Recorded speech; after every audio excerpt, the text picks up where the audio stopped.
ഇന്ന് ഡോക്ടർ പിൻറ്റോ അനുസ്മരണ ദിനത്തോടനുബന്ധിച്ച് ഇങ്ങനെ എന്നെ സംസാരിക്കാൻ വിളിച്ചതിൽ ഡോക്ടർ പിൻറ്റോ അനുസ്മരണ സംഘത്തിന്, അദ്ദേഹത്തിൻ്റെ സുഹൃത്ത് സംഘത്തിന് ഞാൻ പ്രത്യേകം നന്ദി പറയട്ടെ. ഡോക്ടർ അജിത്ത്, ഡോക്ടർ സജീഷ്, മറ്റെല്ലാ സുഹൃത്തുക്കളോടും ഞാൻ പ്രത്യേകം നന്ദി ആദ്യമേ പറയട്ടെ. ആധുനിക വൈദ്യത്തിലുള്ള അവിശ്വാസം, ഡിസ്ട്രസ്റ്റ് ഓഫ് മോഡേൺ മെഡിസിൻ എന്നാണ് ഇന്ന് ഞാൻ സംസാരിക്കാൻ ഉദ്ദേശിക്കുന്ന വിഷയം. ആദ്യം തന്നെ ഒരു കോൺഫ്ലിക്റ്റ് ഓഫ് ഇൻട്രസ്റ്റ് സ്റ്റേറ്റ്മെൻറ്റ് പറയാനുണ്ട്. കഴിഞ്ഞ 30 വർഷമായി ആധുനിക വൈദ്യ ചികിത്സകനായി പ്രവർത്തിക്കുന്ന, ഇനിയും അങ്ങനെ തന്നെ തുടരാൻ ഉദ്ദേശിക്കുന്ന ഒരാളാണ് ഞാൻ എന്ന് ആദ്യമേ പറയട്ടെ. That's A conflict of interest statement. ഇത് അടുത്ത ജൂൺ 24 മാതൃഭൂമിയിലെ ഒരു ഫ്രണ്ട് പേജാണ്. ഇവിടെ ഒന്ന് കാണാം, മെഡിക്കൽ കോളേജും 100 കോടിയുടെ പാക്കേജും വാഗ്ദാനമെന്ന് നമ്മുടെ ഒരു പ്രസിദ്ധനായിട്ടുള്ള ഒരു രാഷ്ട്രീയ നേതാവിൻ്റെ കേരള സന്ദർശനവുമായി ബന്ധപ്പെട്ട് വന്ന ഒരു ന്യൂസാണ്. വന്നത് മഠത്തെ അനുനയിപ്പിക്കാനാണ്. അപ്പോൾ അനുനയത്തിനുള്ളൊരു ഉപകരണമായി മെഡിക്കൽ കോളേജ്. അതാണ് ഇന്നത്തെ ഒരവസ്ഥ എന്ന് പറഞ്ഞാൽ വളരെ കോംപ്ലക്സായ ഒരു വിഷയമാണ്, വളരെ കോംപ്ലക്സായ ഒരു രംഗമാണ്. ഒരു വിഹക വീക്ഷണം സാധ്യമല്ല വാസ്തവത്തിൽ.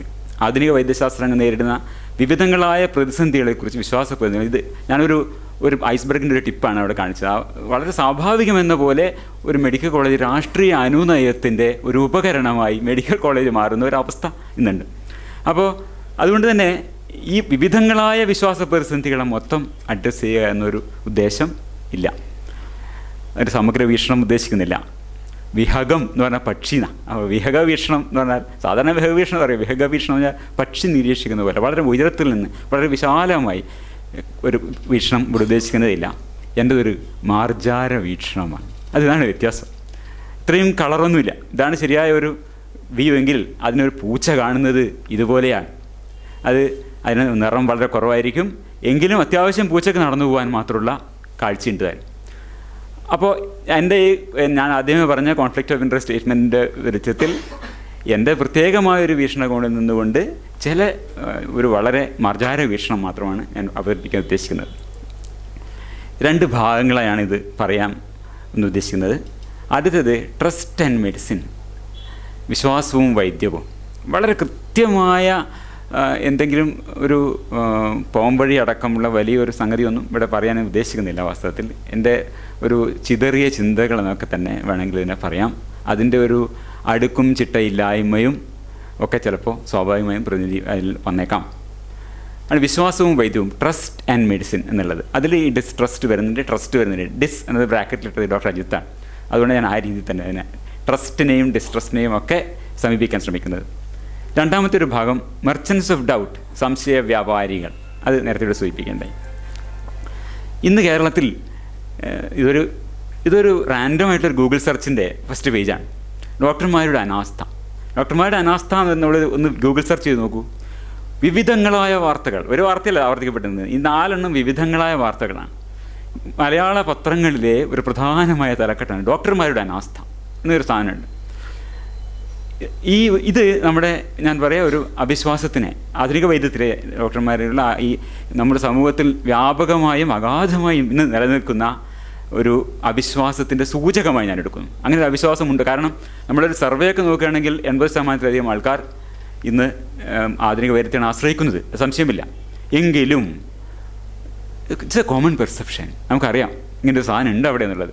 ഡോക്ടർമാരായവർക്കറിയാം. ഇവിടെ ഒരു വലിയ ഗ്രൂപ്പ് ഡോക്ടർമാരുണ്ട്, ഞാനും ഒരു ഡോക്ടറാണ്. അപ്പോൾ ഈ ഡോക്ടർമാരോടുള്ള ഈ അവിശ്വാസം എന്നത് കേരള സമൂഹത്തിൻ്റെ ഒരു അടിസ്ഥാന ഒരു പ്രാഥമിക സ്വഭാവമായി തന്നെ ഇപ്പം മാറിയിട്ടുണ്ടെന്ന് ഞാൻ വിചാരിക്കുന്നു. ട്രസ്റ്റ് എന്നാൽ ഇതിന് ancient foundational element in the practice of medicine എന്ന് ഞാൻ വിചാരിക്കുന്നു. അതായത് ചികിത്സകൻ്റെ ഇടപെടൽ കൊണ്ട് തൻ്റെ അസുഖം ഭേദമാകും എന്ന രോഗിയുടെ വിശ്വാസം, പ്രതീക്ഷ, ഇത് വൈദ്യവൃത്തിയുടെ ഒരു പുരാതനമായ അടിസ്ഥാന ശിലയാണ് എന്ന് പറയാം. അടുത്തൊരു കാലം വരെ ഈ വിശ്വാസം തന്നെയായിരുന്നു വൈദ്യം. വിശ്വാസമായിരുന്നു വൈദ്യം. അതാണ് നമ്മൾ ആദ്യം ഉന്നയിക്കുന്ന, ആദ്യം ചർച്ച ചെയ്യുന്ന വിഷയം. ഒരു ഉദാഹരണം എടുത്താൽ, ഈ പരിണാമയുദ്ധത്തിൽ നമ്മളങ്ങനെ പരിണമിച്ചിട്ടുണ്ടായിട്ടില്ല. നമ്മൾ ഒരുപാട് മറ്റ് സ്പീഷീസുകളോട് യുദ്ധം ചെയ്ത് ഇതൊക്കെ ആലങ്കാരികമായി പറയുന്നതാണ്. ഈ അന്ധവും മുൻകാഴ്ച ഇല്ലാത്തതുമായ പ്രതിനിർദ്ധാരണത്തിലൂടെ കടന്നു പോകുന്ന ഇതിനിടയിൽ ഒരുപാട് എവല്യൂഷണറി ആംസ് റേസ്, പരിണാമ ആയുധ പന്തയങ്ങൾ ഓരോ സ്പീഷീസ് നടത്തിപ്പോരുന്നുണ്ട്. ഇങ്ങനെയുള്ള ആയുധ പന്തയത്തിൽ നമ്മൾ കട്ടക്ക് പിടിച്ചു നിന്ന ആൾക്കാരാണ് ജലദോഷ വൈറസുകൾ എന്ന് പറയാൻ വേണമെങ്കിൽ അർത്ഥത്തിൽ. കാരണം ജലദോഷ വൈറസും ഒരു സ്മോൾ പോക്സ് വൈറസ് പോലെയോ റാബീസ് വൈറസ് പോലെയുള്ളൊരു വൈറസ് തന്നെയാണ്.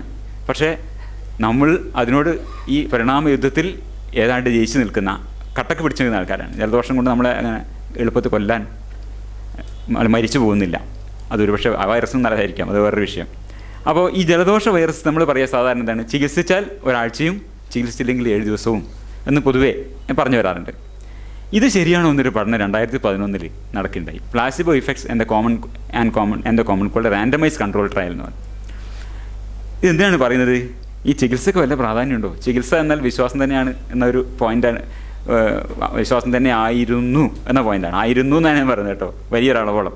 അതായത് നമ്മൾ പരിണാമ യുദ്ധത്തിൽ കട്ടക്ക് പിടിച്ചു നിന്നിട്ടുള്ള കക്ഷികളോട് യുദ്ധം ചെയ്യുമ്പോൾ നമുക്കിത് മതി, വിശ്വാസം മതി, അതിന് വല്ല പ്രാധാന്യമുണ്ടോ എന്നുള്ളതാണ്. അപ്പോൾ ഒരു പ്ലാസിബോ കൺട്രോൾ ട്രയൽ ചെയ്തു. അതെങ്ങനെ? എക്കനേഷ്യ എന്ന് പറഞ്ഞാൽ വരുന്നത്, ഇപ്പോൾ നമ്മൾ ഇവിടെ ജലദോഷത്തിന് ചില ശുദ്ധൌഷധങ്ങളുണ്ടാവും, ചുക്ക് കാപ്പി, കുരുമുളക്, ഇങ്ങനെയുള്ള സാധനങ്ങളൊക്കെ. ഇതുപോലെ സായിപ്പിൻ്റെ ചുക്ക് കാപ്പി കുരുമുളകാണ് എക്കനേഷ്യ എന്നുള്ള സാധനം. ഒരു ഈ സൺഫ്ലവർ വർഗത്തിൽപ്പെടുന്ന ഒരു ചെടിയാണ്. ഇത് ഗുളികയായിട്ടും കിട്ടും. അപ്പോൾ ഈ ഗുളിക കൊടുക്കും. അതിനൊരു പ്ലാസിബോ കൺട്രോൾ ട്രയൽ നടത്താണ്. ഒരു ഗ്രൂപ്പിന് എക്നേഷ്യ ആണെന്ന് പറഞ്ഞാൽ എക്നേഷ്യ കൊടുക്കുന്നു, വേറൊരു ഗ്രൂപ്പിന് ഇത് പ്ലാസിബോ ആണോ എക്നേഷ്യോ എന്ന് അറിയാതെ കൊടുക്കുന്നു. രണ്ടാമതൊരു ഗ്രൂപ്പിന് പ്ലാസിബോ ആണ് കൊടുക്കുന്നത്, അവർക്കും അറിയില്ല ഇത് പ്ലാസിബോ ആണോ എക്നേഷ്യ ആണോ എന്നുള്ളത്. വേറൊരു ഗ്രൂപ്പിന് മരുന്നേ കൊടുക്കുന്നില്ല. ഇങ്ങനെ 4 ഗ്രൂപ്പായി തിരിച്ച് മരുന്നുകൾ കൊടുക്കുന്നു. അപ്പോൾ ഇതിലെന്താ കണ്ടത്? ഈ മരുന്ന് അതല്ലെങ്കിൽ പൊള്ള മരുന്ന്, എക്നേഷ്യ കിട്ടിയവരോ അതല്ലെങ്കിൽ എക്നേഷ്യ എന്ന നിലയിൽ പ്ലാസിബോ കിട്ടിയവരൊക്കെ, ഈ 2 ഗ്രൂപ്പും, ഈ 4ൽ 2 ഗ്രൂപ്പിൻ്റെയും കുറച്ചുകൂടെ വേഗത്തിൽ രോഗം മാറുന്നുണ്ട് എന്നുള്ളതാണ് പ്ലാസിബോ കിട്ടിക്കഴിഞ്ഞാൽ, അല്ലെങ്കിൽ എക്നേഷ്യ കിട്ടിയാൽ. പക്ഷേ ഇതിൽ ഏറ്റവും തമാശ എന്താ പറഞ്ഞാൽ, എക്നേഷ്യയിൽ വിശ്വാസമുള്ള ആൾക്കാരുണ്ട്. ചുക്ക് കാപ്പി കുടിച്ചാൽ മാറും എന്ന് വിശ്വസിക്കുന്ന പോലെ എക്നേഷ്യ കഴിച്ചാൽ ജലദോഷം മാറുന്നത്. അവർ എക്നേഷ്യ ആണ് എന്ന ധാരണയിൽ ഈ മരുന്ന് കഴിച്ചിട്ടുണ്ടെങ്കിൽ, അത് എക്നേഷ്യ ആവണം നിർബന്ധമൊന്നുമില്ല, പ്ലാസിബോ ആയാലും മതി. എക്നേഷ്യ എന്ന ധാരണയിൽ പൊള്ള മരുന്ന് കഴിച്ചാലും ഈ വിശ്വാസമുള്ളവരാണ് ഏറ്റവും വേഗത്തിൽ മാറിയെന്നുള്ളതാണ്. ജലദോഷത്തെ കുറിച്ച് മാത്രം നമ്മൾ പറഞ്ഞിട്ട്, നമ്മൾ കുഷ്ഠോക്ഷയോ എന്നല്ല പറയണത്, ജലദോഷത്തിൻ്റെ കാര്യമാണ്. അപ്പോൾ ചികിത്സ എന്നത് വെറുതെ അല്ല. ചികിത്സിച്ചാൽ 7 ദിവസവും, ചികിത്സിച്ചില്ലെങ്കിൽ ഒരാഴ്ച എന്ന് പറയുന്നതല്ല എൻ്റെ ശരി. ഈ വിശ്വാസം കൊണ്ട് രോഗം കുറച്ചുകൂടി വേഗത്തിൽ മാറുന്നുണ്ട്. അതാണ് നിൻ്റെ വിശ്വാസം നിൻ്റെ ജലദോഷം മാറ്റും. അതാണ് ഈ പ്ലാസിബോ പ്രഭാവം എന്ന് പറയുന്ന സാധനം. Beliefs and feelings about treatments may be important. അതാണ് ഇതിൽ നമ്മൾ ഈ ഒരു വിശ്വാസം, ട്രസ്റ്റ് ഇൻ മെഡിസിൻ എന്ന് പറയുമ്പോൾ ആദ്യം പറയുന്ന ഒരു കാര്യം. ഇതിൽ വേറൊരു സംഗതി, ഈ പ്ലാസിബോ കൊടുത്തു എന്ന് ഗുളിക കൊടുത്തവരാണ്, ഈ ഗുളികയെ കൊടുക്കണ്ട.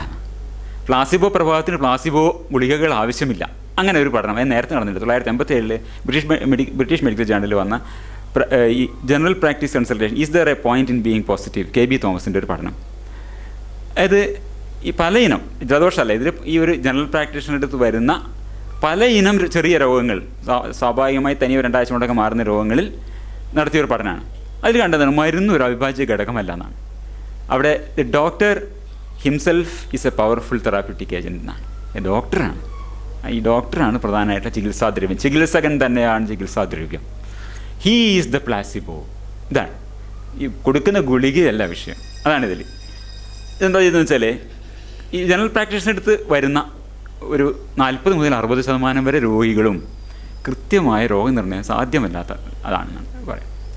അപ്പോൾ പല സിംറ്റംസും പറയും, അവിടെ വേദന, ഇവിടെ വേദന, കഴുത്ത് വേദന, കൈവേദന, നെഞ്ചുവേദന, പല പല ചെറിയ ചെറിയ പ്രശ്നങ്ങൾ. അതിനൊക്കെ പല ലക്ഷണങ്ങളുണ്ടാവും. പക്ഷേ നമ്മൾ പരിശോധിച്ച് നോക്കിയാൽ പ്രത്യേകിച്ച് സയൻസ് ഒന്നുമില്ല, പ്രത്യേകിച്ച് ഒരു കുഴപ്പങ്ങളൊന്നും കാണാനില്ല. ഇങ്ങനത്തെ രോഗികളുണ്ടാവും. Not definite diagnosis could be made. അങ്ങനെയുള്ള രോഗികളിൽ 4 തരം കൺസൾട്ടേഷനുകൾ അദ്ദേഹം ചെയ്തു. KB തോമസ് എന്ന് പറഞ്ഞ 200 ആൾക്കാരെ 50, 50, 50 4 ഗ്രൂപ്പായിട്ടാണ് തിരിച്ചു. എന്നിട്ട് അതിൽ 100 പേർക്ക് പോസിറ്റീവ് കൺസൾട്ടേഷൻ, ബാക്കി 100 പേർക്ക് നെഗറ്റീവ് കൺസൾട്ടേഷൻ. അങ്ങനെയാണ് ചെയ്തത്. അപ്പോൾ ഈ പോസിറ്റീവ് കൺസൾട്ടേഷനുള്ള ആൾക്കാർക്കും നെഗറ്റീവ് കൺസൾട്ടേഷനുള്ള 2 ഗ്രൂപ്പിൽ 100 ഗ്രൂപ്പായി തിരിച്ചല്ലോ. ഈ 2ലും 50 പേർക്ക് വീതം ഗുളികയും കൊടുത്തു. നെഗറ്റീവ് കൺസൾട്ടേഷൻ ഗ്രൂപ്പിലും 50 പേർക്ക് ഗുളിക കൊടുത്തു, പോസിറ്റീവ് കൺസൾട്ടേഷൻ ഗ്രൂപ്പിലും 50 പേർക്ക് ഗുളിക കൊടുത്തു. ഗുളിക എന്താണ്? വിറ്റമിൻ B1, തയമിൻ ഒരു 3 മില്ലിഗ്രാം, അത് മാത്രമാണ് ഗുളിക. അതൊരു പ്ലാസിബോ മാത്രമാണ്. അപ്പോൾ എന്താ ചെയ്തത്, പ്രധാനമായിട്ട് രണ്ടായി തിരിച്ചു. അതിന് ഓരോന്നും പിന്നെയും രണ്ടായി തിരിച്ചു. ഒരു ഗ്രൂപ്പിന് പോസിറ്റീവ് കൺസൾട്ടേഷൻ, അതിലൊരു പകുതി പേർക്ക് ഗുളിക കൊടുത്തു. ഒരു ഗ്രൂപ്പിന് നെഗറ്റീവ് കൺസൾട്ടേഷൻ, അതിലൊരു പകുതി പേർക്ക് ഗുളിക കൊടുത്തു. അപ്പോൾ പോസിറ്റീവ് കൺസൾട്ടേഷൻ എന്താണ് പറയുക, നിങ്ങൾ ഇന്ന് നിങ്ങളുടെ ഒരു ഡയഗ്നോസ് കൊടുക്കും, ഇതാണ് നിങ്ങളുടെ ഡയഗ്നോസ്, ഇത് കുഴപ്പമൊന്നുമില്ല, ഏതാനും ദിവസം കൊണ്ട് ഭേദമാവും എന്ന് രോഗിയോട് പറഞ്ഞു. മരുന്ന് കൊടുത്തു. ഈ മരുന്ന് കഴിച്ചാൽ മതി കേട്ടോ, കുഴപ്പമില്ല. മരുന്ന് കൊടുക്കാത്തവരോടോ പോസിറ്റീവ് കൺസൾട്ടേഷനുള്ളവർ മരുന്നിൻ്റെ ആവശ്യമൊന്നുമില്ല, നിങ്ങൾ ശരിയാവും എന്ന് പറഞ്ഞു വിട്ടു.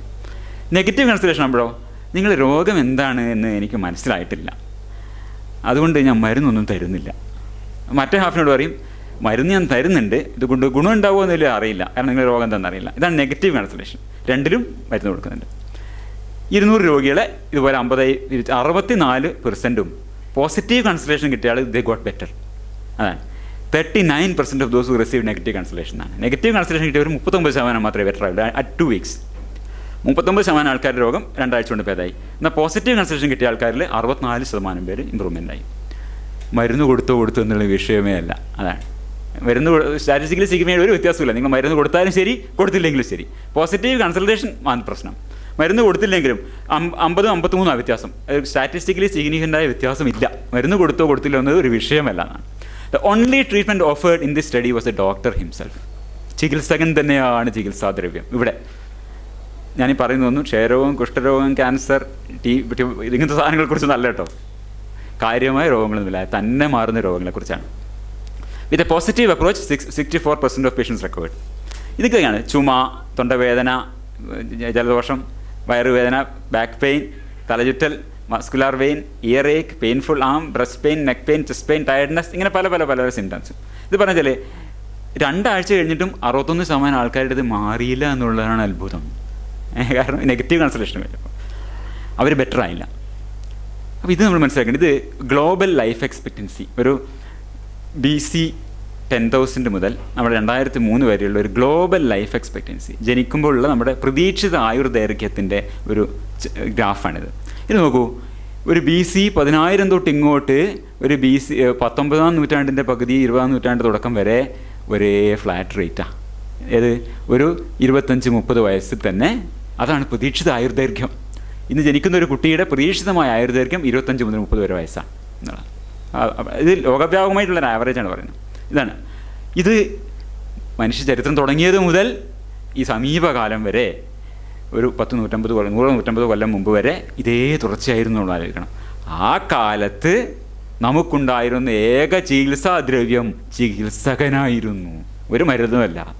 വി ആർ ട്രീറ്റിംഗ് വിത്ത് പ്ലാസിബോ എവിടെയായിരുന്നാലും. കാരണം ഇഫക്റ്റീവായ, സ്പെസിഫിക്കലി കൃത്യമായി രോഗത്തിൽ ഇടപെടാവുന്ന തരത്തിലുള്ള ശാസ്ത്രാധിഷ്ഠിതമായ പുതിയ മരുന്നുകളൊന്നും തന്നെ ആ കാലത്തില്ല.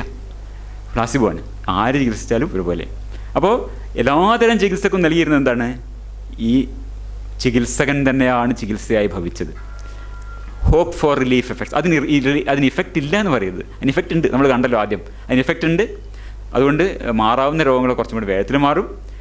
ഇതിന് പ്ലാസിബോ ഇഫക്റ്റ് എന്ന് പറഞ്ഞാൽ ഹോപ്പ് ഫോർ റിലീഫ് ഇഫക്ട്സ് എന്നും പറയാം, കോണ്ടെക്സ്റ്റൽ ഇഫക്റ്റ് എന്ന് പറയാം. പ്ലാസിബോ എന്നുള്ളൊരു പേര് മാത്രം. പ്ലാസിബോ ഇഫക്റ്റ് എന്ന് പറയുമ്പോൾ ഒരു കുഴപ്പമെന്ന് വെച്ചാൽ ഈ ഗുളികയാണ് എന്ന് വിചാരിക്കും. ഗുളികയല്ല. Doctor himself is the powerful therapeutic agent. He is the placebo എന്നാണ്. ഡോക്ടറാണ് രോഗം മാറ്റുന്നത്. ഇത് വിവിധ സംസ്കാരങ്ങളിൽ ഷാമാനുകളായും മന്ത്രവാദികളായും കോമരങ്ങളായും ഇങ്ങനെയൊക്കെ വെളിച്ചപ്പാടായും ചികിത്സകനായും വൈദ്യനായും ഡോക്ടറായും ഇത് വിവിധ സംസ്കാരങ്ങളിൽ there are a central figure of somebody whom the sick needs to trust എന്നാണ്. ഈ രോഗി തൻ്റെ രോഗം മാറ്റാൻ കഴിവുള്ളയാൾ, കഴിവുള്ളവൻ, കഴിവുള്ളവൾ എന്ന് വിശ്വസിക്കുന്ന ഒരു കേന്ദ്ര ബിംബത്തിൻ്റെ ഒരു പ്രസക്തി അത് എല്ലാ സംസ്കാരങ്ങളിലും കണ്ടിട്ടുണ്ട്. ഇത് മനുഷ്യ പരിണാമത്തിൻ്റെ ഭാഗമായി നമുക്ക് സിദ്ധിച്ചിട്ടുള്ളതാണ്. പേഷ്യൻസ് ബ്രെയിൻ എന്ന് ഫെബ്രീസിയോ ബെനഡിറ്റി എന്ന് പറഞ്ഞിട്ടുള്ളൊരു ഇറ്റാലിയൻ ന്യൂറോ സയൻറ്റിസ്റ്റിൻ്റെ ഒരു പുസ്തകമുണ്ട്. അദ്ദേഹം പറയുന്നത് ചികിത്സകൻ എന്നത് മനുഷ്യ പരിണാമത്തിൻ്റെ ഒരു ഉൽപ്പന്നമാണ്. ഇങ്ങനെ ചികിത്സകൻ ഇല്ലാത്ത ഒരു സമൂഹവുമില്ല. The figure of the shaman, the healer, the doctor represents a product of evolution. അപ്പോൾ ഈ നമ്മൾ ചികിത്സകൻ രോഗിയിൽ ഉളവാക്കുന്ന ശമന പ്രഭാവത്തിന് ഞാൻ പറഞ്ഞതുപോലെ അതിനെ പ്ലാസിബോ പ്രഭാവം എന്ന് നമുക്ക് വിളിക്കാം, ആശ്വാസ പ്രതീക്ഷാ പ്രഭാവം എന്ന് വിളിക്കാം, സന്ദർഭ പ്രഭാവം എന്ന് വിളിക്കാം, കോണ്ടെക്സ്റ്റൽ ഇഫക്റ്റ് എന്ന് വിളിക്കാം. ഇത് കോണ്ടെക്സ്റ്റൽ, ഇത് ഓരോ ഓതേഴ്സ് ഓരോന്നാണ് പറയുന്നത്. ഈ നിക്കോളാസ് ഹംഫ്രി എന്ന ഒരു UK ബ്രിട്ടീഷ് സൈക്കോളജിസ്റ്റ് ഉണ്ട്, അദ്ദേഹത്തിൻ്റെ ദ മൈൻഡ് മെയ്ഡ് ഫ്ലഷ് എന്ന ബുക്കിലാണ് ഹോപ്പ് ഫോർ റിലീഫ് എഫക്ട്സ് എന്നാണ് ഇതിനെ വിളിക്കുന്നത് അദ്ദേഹം. അതുപോലെ തന്നെ ജീൻ ബ്രൊസനറ്റ് എന്ന് പറഞ്ഞിട്ടുള്ള ഒരാളുടെ ഒരു പേര്, അദ്ദേഹം പറഞ്ഞ it would be better to simply name it contextual effect എന്നാണ്. ഇൻഫാക്ട് യു നീഡ് ഒരു പ്ലാസ്മ വരുന്ന ആവശ്യമില്ല, കോണ്ടെക്സ്ച്വൽ ഇഫക്റ്റ്. നമ്മൾ ഇവിടെ ഇതെല്ലാം ഈ ഡോക്ടർ, ഈ ചികിത്സകൻ എന്ത് പറയുന്നു, ആ ചുറ്റുമുള്ള അന്തരീക്ഷം എന്താണ്, എന്ത് പ്രൊസീജിയർ ചെയ്യുന്നു, ഈ രോഗിയുടെ പ്രതീക്ഷ എന്താണ്, ഈ കോണ്ടെക്സ്റ്റൊക്കെ കൂടിയാണ് ഈ പ്ലാസിബോ പ്രഭാവം എന്ന് നമ്മൾ പറയുന്ന പ്രഭാവം സൃഷ്ടിക്കുന്നത്. ഈ പ്ലാസിബോ പ്രഭാവം എന്നത് ഒരു മസ്തിഷ്ക എന്ന അവയവത്തിൻ്റെ, അതായത് മസ്തിഷ്കം എന്ന അവയവത്തിൻ്റെ പ്രവർത്തനമാണ് മനസ്സ്. Mind is what the brain does. അപ്പോൾ പ്ലാസിബോ പ്രഭാവം എന്നത് ഒരു മസ്തിഷ്ക പ്രഭാവമാണ്. It is wired to exploit its own chemical helpers എന്നാണ്. മസ്തിഷ്കത്തിൻ്റെ രാസസഹായികളെ ഉപയോഗിക്കാനാണ് അത് വയർ ചെയ്യപ്പെട്ടിരിക്കുന്നതെന്നാണ്. ഈ വിശ്വാസമാണ് പ്ലാസിബോ ആയിട്ട് വർക്ക് ചെയ്യുന്നത്. അതിൻ്റെ വളരെ വിശദമായ ന്യൂറോ ബയോളജിയിലേക്ക് ഞാൻ പോകുന്നില്ല. വിശദമായി മറ്റൊരു രീതിയിൽ പറഞ്ഞിട്ടുള്ളൊരു കാര്യമാണിത്. 4 പ്രധാന ഏജൻറ്റുകളാണ് അതിൽ പറഞ്ഞത്, ന്യൂറോ ബയോളജി മെക്കാനിസം. ഒന്ന് endogenous opioids, endocannabinoids, dopamine and serotonin. അതായത് മസ്തിഷ്കത്തിലെ കറുപ്പ് തോട്ടങ്ങൾ, കഞ്ചാവ് തോട്ടങ്ങൾ. പിന്നെ dopamine and serotonin. Dopamine and serotonin technically the only 2 things you enjoy എന്നാണ് പറയുന്നത്. ഇത് പലവട്ടം മുമ്പ് പറഞ്ഞിട്ടുള്ളൊരു കാര്യമാണ്. ഈ ഡോപ്പമിൻ എന്നത് നമ്മുടെ പരിണാമഗത്യ നമ്മിൽ നിക്ഷേപിക്കപ്പെട്ട ആനന്ദം നമുക്ക് തരാനുള്ളൊരു വെൻഡിങ് മെഷീനാണ് എന്നത്. നമ്മുടെ പരിണാമഗത്യ നമുക്ക് പ്രയോജനകരമായ, ഒത്ത ഇൻവേർട്ടഡ് കോമേഴ്സിലാണ്, പ്രയോജനകരമായ കാര്യങ്ങൾ ചെയ്യുമ്പോൾ, നല്ല ഭക്ഷണം കഴിക്കുമ്പോൾ, അനുയോജ്യനായ ഇണയെ കാണുമ്പോൾ, അനുയോജ്യമായ ഇണയെ കാണുമ്പോൾ ഒക്കെ നമുക്ക് തരുന്ന ആനന്ദാനുഭവം ഡോപ്പമിനാണ്. ഈ സിസ്റ്റത്തിനൊക്കെയാണ്. അത് സെറോട്ടോണിൻ അറിയാം. സെറോട്ടോണിൻ എന്ന് പറഞ്ഞാൽ ഇന്ന് ഏറ്റവും പ്രസിദ്ധമായിട്ടുള്ളൊരു സാധനമാണ്. കാരണം ഡിപ്രഷൻ എന്ന് പറഞ്ഞാൽ വളരെ വ്യാപകമാണ്. ഡിപ്രഷൻ സെറോട്ടോണിൻ്റെ ഒരു സെറോട്ടോണിൻ എന്ന ഈ ന്യൂറോ ട്രാൻസ്മിറ്ററിൻ്റെ പ്രവർത്തനവുമായി ബന്ധപ്പെട്ടാണ് ഡിപ്രഷൻ വരുന്നത്. അപ്പോൾ ഈ 4 ന്യൂറോ ട്രാൻസ്മിറ്ററുകളുടെ പ്രവർത്തനത്തിലൂടെയാണ് പ്ലാസിബോ പ്രഭാവം നടക്കുന്നത്. അപ്പോൾ നേരത്തെ പറഞ്ഞ പോലെ മനുഷ്യചരിത്രത്തിൽ ഇന്നലെ വരെയും പ്ലാസിബോ പ്രഭാവം മാത്രം കൈമുതലായി ഉണ്ടായിരുന്ന പല ഇനം ചികിത്സകൾ, പാമ്പ് കടി മുതൽ ചെന്നിക്കുത്ത് വരെ, അവർ ഇന്ന് പ്ലാസിബോ പ്രഭാവം മാത്രം കൈമുതലായി ഉള്ളവർ അധികവും കൈവെക്കുന്നത് ലളിതമായ രോഗങ്ങളിൽ മാത്രമാണ്. കാരണം അതിനൊരു സാധ്യതയുണ്ട്. ഗൗരവമായ രോഗങ്ങൾ അവർക്ക് പ്ലാസിബോ പ്രഭാവം മാത്രം കൈമുതലായുള്ള ചികിത്സകർക്ക് കൈകാര്യം ചെയ്യേണ്ടി വരുന്നില്ല എന്നൊരു സംഗതി കൂടി അവിടെയുണ്ട്. പക്ഷേ ഇന്നും ചെയ്യുന്നില്ല എന്നല്ല. ചരിത്രപരമായി അവർ പാമ്പ് കടി മുതൽ ചെന്നിക്കുത്ത് വരെ ചികിത്സിച്ചു പോന്നു. പാമ്പ് കടിയിൽ ചെയ്യുന്നത് അറിയാം. ഒരു വിഷക്കല്ല് വെക്കുകയാണ് ചെയ്യുക. ആ കല്ല് അവിടെ വെച്ച് കഴിഞ്ഞാൽ ഈ കല്ല് പാമ്പിൻ്റെ വിഷം വലിച്ചെടുക്കും. അത് വലിച്ചെടുത്ത് കഴിഞ്ഞാൽ അത് വീഴും. അത് കഴിഞ്ഞാൽ രോഗി രക്ഷപ്പെടുന്നതാണ്. ഇതൊരു കോണ്ടെക്സ്റ്റൽ ഇഫക്റ്റ് ഉണ്ടാക്കുന്നത്. കാര്യം രോഗിക്ക് അതിൽ വിശ്വാസമുണ്ട്. അപ്പോൾ ഞാനൊക്കെ ചെറുപ്പത്തിൽ കണ്ടിട്ടുണ്ട് ഈ കല്ല് വെക്കുന്നതൊക്കെ. അപ്പോൾ ഈ കല്ല് വെച്ച് അത് അപ്പോൾ രോഗിയെ ഇത് കോണ്ടെക്സ്റ്റൽ ഇഫക്റ്റ് വളരെയധികം ഉണ്ടാക്കാൻ സഹായകമായ ഒരു അവസ്ഥയാണ് ഈ കല്ല് വെക്കുക എന്നുള്ളതൊക്കെ. അതിൻ്റെ ഒരു വീഡിയോ ഉണ്ട്, അത് കാണിക്കാൻ പോയാൽ ഒരു പക്ഷേ സമയം ഉണ്ടാവില്ല തോന്നുന്നു. ഈ ചെന്നിക്കുത്തിൻ്റെ മാത്രം ഞാൻ വേണമെന്ന് കാണിക്കാം. മന്ത്രോച്ചാരണം, തീർത്ഥജലം തളിക്കൽ, ഭസ്മമിടൽ, അടിക്കൽ, അങ്ങനെ ആ പ്രക്രിയ തുറന്നു പോവുകയാണ്. അപ്പോൾ വലിയ കോണ്ടെക്സ്റ്റൽ ഇഫക്റ്റ്, വലിയ പ്ലാസിബോ ഇഫക്റ്റ് ഉണ്ടാക്കാൻ ഈ തലവേദന മാറാൻ തന്നെ അത് സഹായിക്കാം. ഈ തരത്തിലുള്ള ചികിത്സയാണ്. അപ്പോൾ പാമ്പ് കടിയെക്കുറിച്ച് എൻ്റെ സുഹൃത്ത്, എൻ്റെ അതേ ആശുപത്രിയിൽ ജോലി ചെയ്യുന്ന ഒരു ചെറുപ്പക്കാരനായിട്ടുള്ള ഡോക്ടർ എഴുതിയ ഒരു വലിയ പോസ്റ്റ് കാണുകയുണ്ടായി. അത് ഇതുപോലെ ചികിത്സിച്ച് അവിടെ എത്തുന്ന ഈ വിഷക്കല്ലൊക്കെ വെച്ച് എത്തുന്ന ആൾക്കാരെ കുറിച്ചിട്ടുള്ള വളരെ വിശദമായൊരു വിവരണമാണ്. അതിലേക്കും ഞാൻ സമയക്കുറവ് കാരണം ഇപ്പോൾ പോകുന്നില്ല. നമുക്ക് സമയം കിട്ടുകയാണെങ്കിൽ അത് വിവരിക്കാം. അപ്പോൾ അതിൽ പ്രധാനമായ കാര്യം എന്ന് വെച്ചാൽ ഈ ചികിത്സകനിൽ അവർക്ക് വലിയ വിശ്വാസമുണ്ട്. ചികിത്സകൻ പറയുന്നത് എന്താണ്, ഈ വിഷം ഇതൊക്കെ പ്രയോഗിച്ചു കഴിഞ്ഞു, എന്നിട്ട് പിന്നെ കുറച്ച് കഴിഞ്ഞപ്പോൾ ഛർദി വരികയാണ്. വിഷം ഇറക്കിക്കഴിഞ്ഞു, പക്ഷേ രോഗിക്ക് ഛർദി വരുന്നു. അപ്പോൾ വയറ് കാഞ്ഞിട്ടാണ്, നോമ്പ് പിടിക്കുകയല്ലേ, അപ്പോൾ വീട്ടിൽ പോയി ഭക്ഷണം കഴിച്ചോളൂ, അതല്ലെങ്കിൽ ആശുപത്രിയിൽ പോയി ഇഞ്ചക്ഷൻ വെച്ചോളൂ. അപ്പോൾ ഈ രോഗം, ഈ പ്ലാസിബോ ഇഫക്റ്റ് എത്ര ഉണ്ടായിരുന്നാലും വിഷമായിരുന്നു പ്രവർത്തിക്കുന്നുണ്ടല്ലോ. പക്ഷേ ഈ രോഗി ഒരിക്കലും ഇയാളെ കുറ്റം പറയുന്നില്ല. അവിടെയാണ് അത് കഴിഞ്ഞിട്ട് ഛർദി മാറാൻ വേണ്ടിയിട്ടാണ് ഹോസ്പിറ്റലിൽ കൊണ്ടുവരുന്നത്. വിഷമൊക്കെ ഇറക്കി കഴിഞ്ഞു, ഓൾറെഡി വിഷഹാരി ഇറക്കി കഴിഞ്ഞു. അത് ആ വിശ്വാസമുണ്ട്. ഈ ചികിത്സകൾ ഇപ്പോഴും തുടരുന്നുണ്ട്. അപ്പോൾ ഞാൻ പറഞ്ഞത് ഇതുപോലുള്ള ചികിത്സകളാണ് നമുക്ക് ലഭ്യമായിരുന്നത്. വളരെ സമീപകാലം വരെ മനുഷ്യന് ലഭ്യമായിരുന്ന ഏക ചികിത്സാ ദ്രവ്യം എന്നത് ചികിത്സകനായിരുന്നു എന്നാണ് ഞാൻ പറയുന്നത്. ചികിത്സകൻ നൽകുന്ന പ്ലാസിബോ പ്രഭാവമാണ് നമുക്ക് ആകെ ചരിത്രപരമായി നമുക്കുണ്ടായിരുന്ന കൈമുതൽ എന്നുള്ളതാണ്. പക്ഷേ ഇതിലെന്താണ് പലപ്പോഴും ഈ തലക്ക് അടി കൊടുക്കുന്നത് പോലെ ഇതൊക്കെ ചെറുത്, ഇതിൽ വലിയ പ്രയോഗങ്ങളാണ്. ദഹനകർമ്മം, ഇത് മുഴുവൻ പൊള്ളിച്ചിരിക്കുകയാണ്. പിന്നെ പഞ്ചകർമ്മ ചികിത്സയ്ക്ക് വേണ്ടി റിസർച്ച് ഇൻസ്റ്റിറ്റ്യൂട്ട് വരെയുള്ള ഒരു രാജ്യമാണ് നമ്മുടെ കേട്ടോ.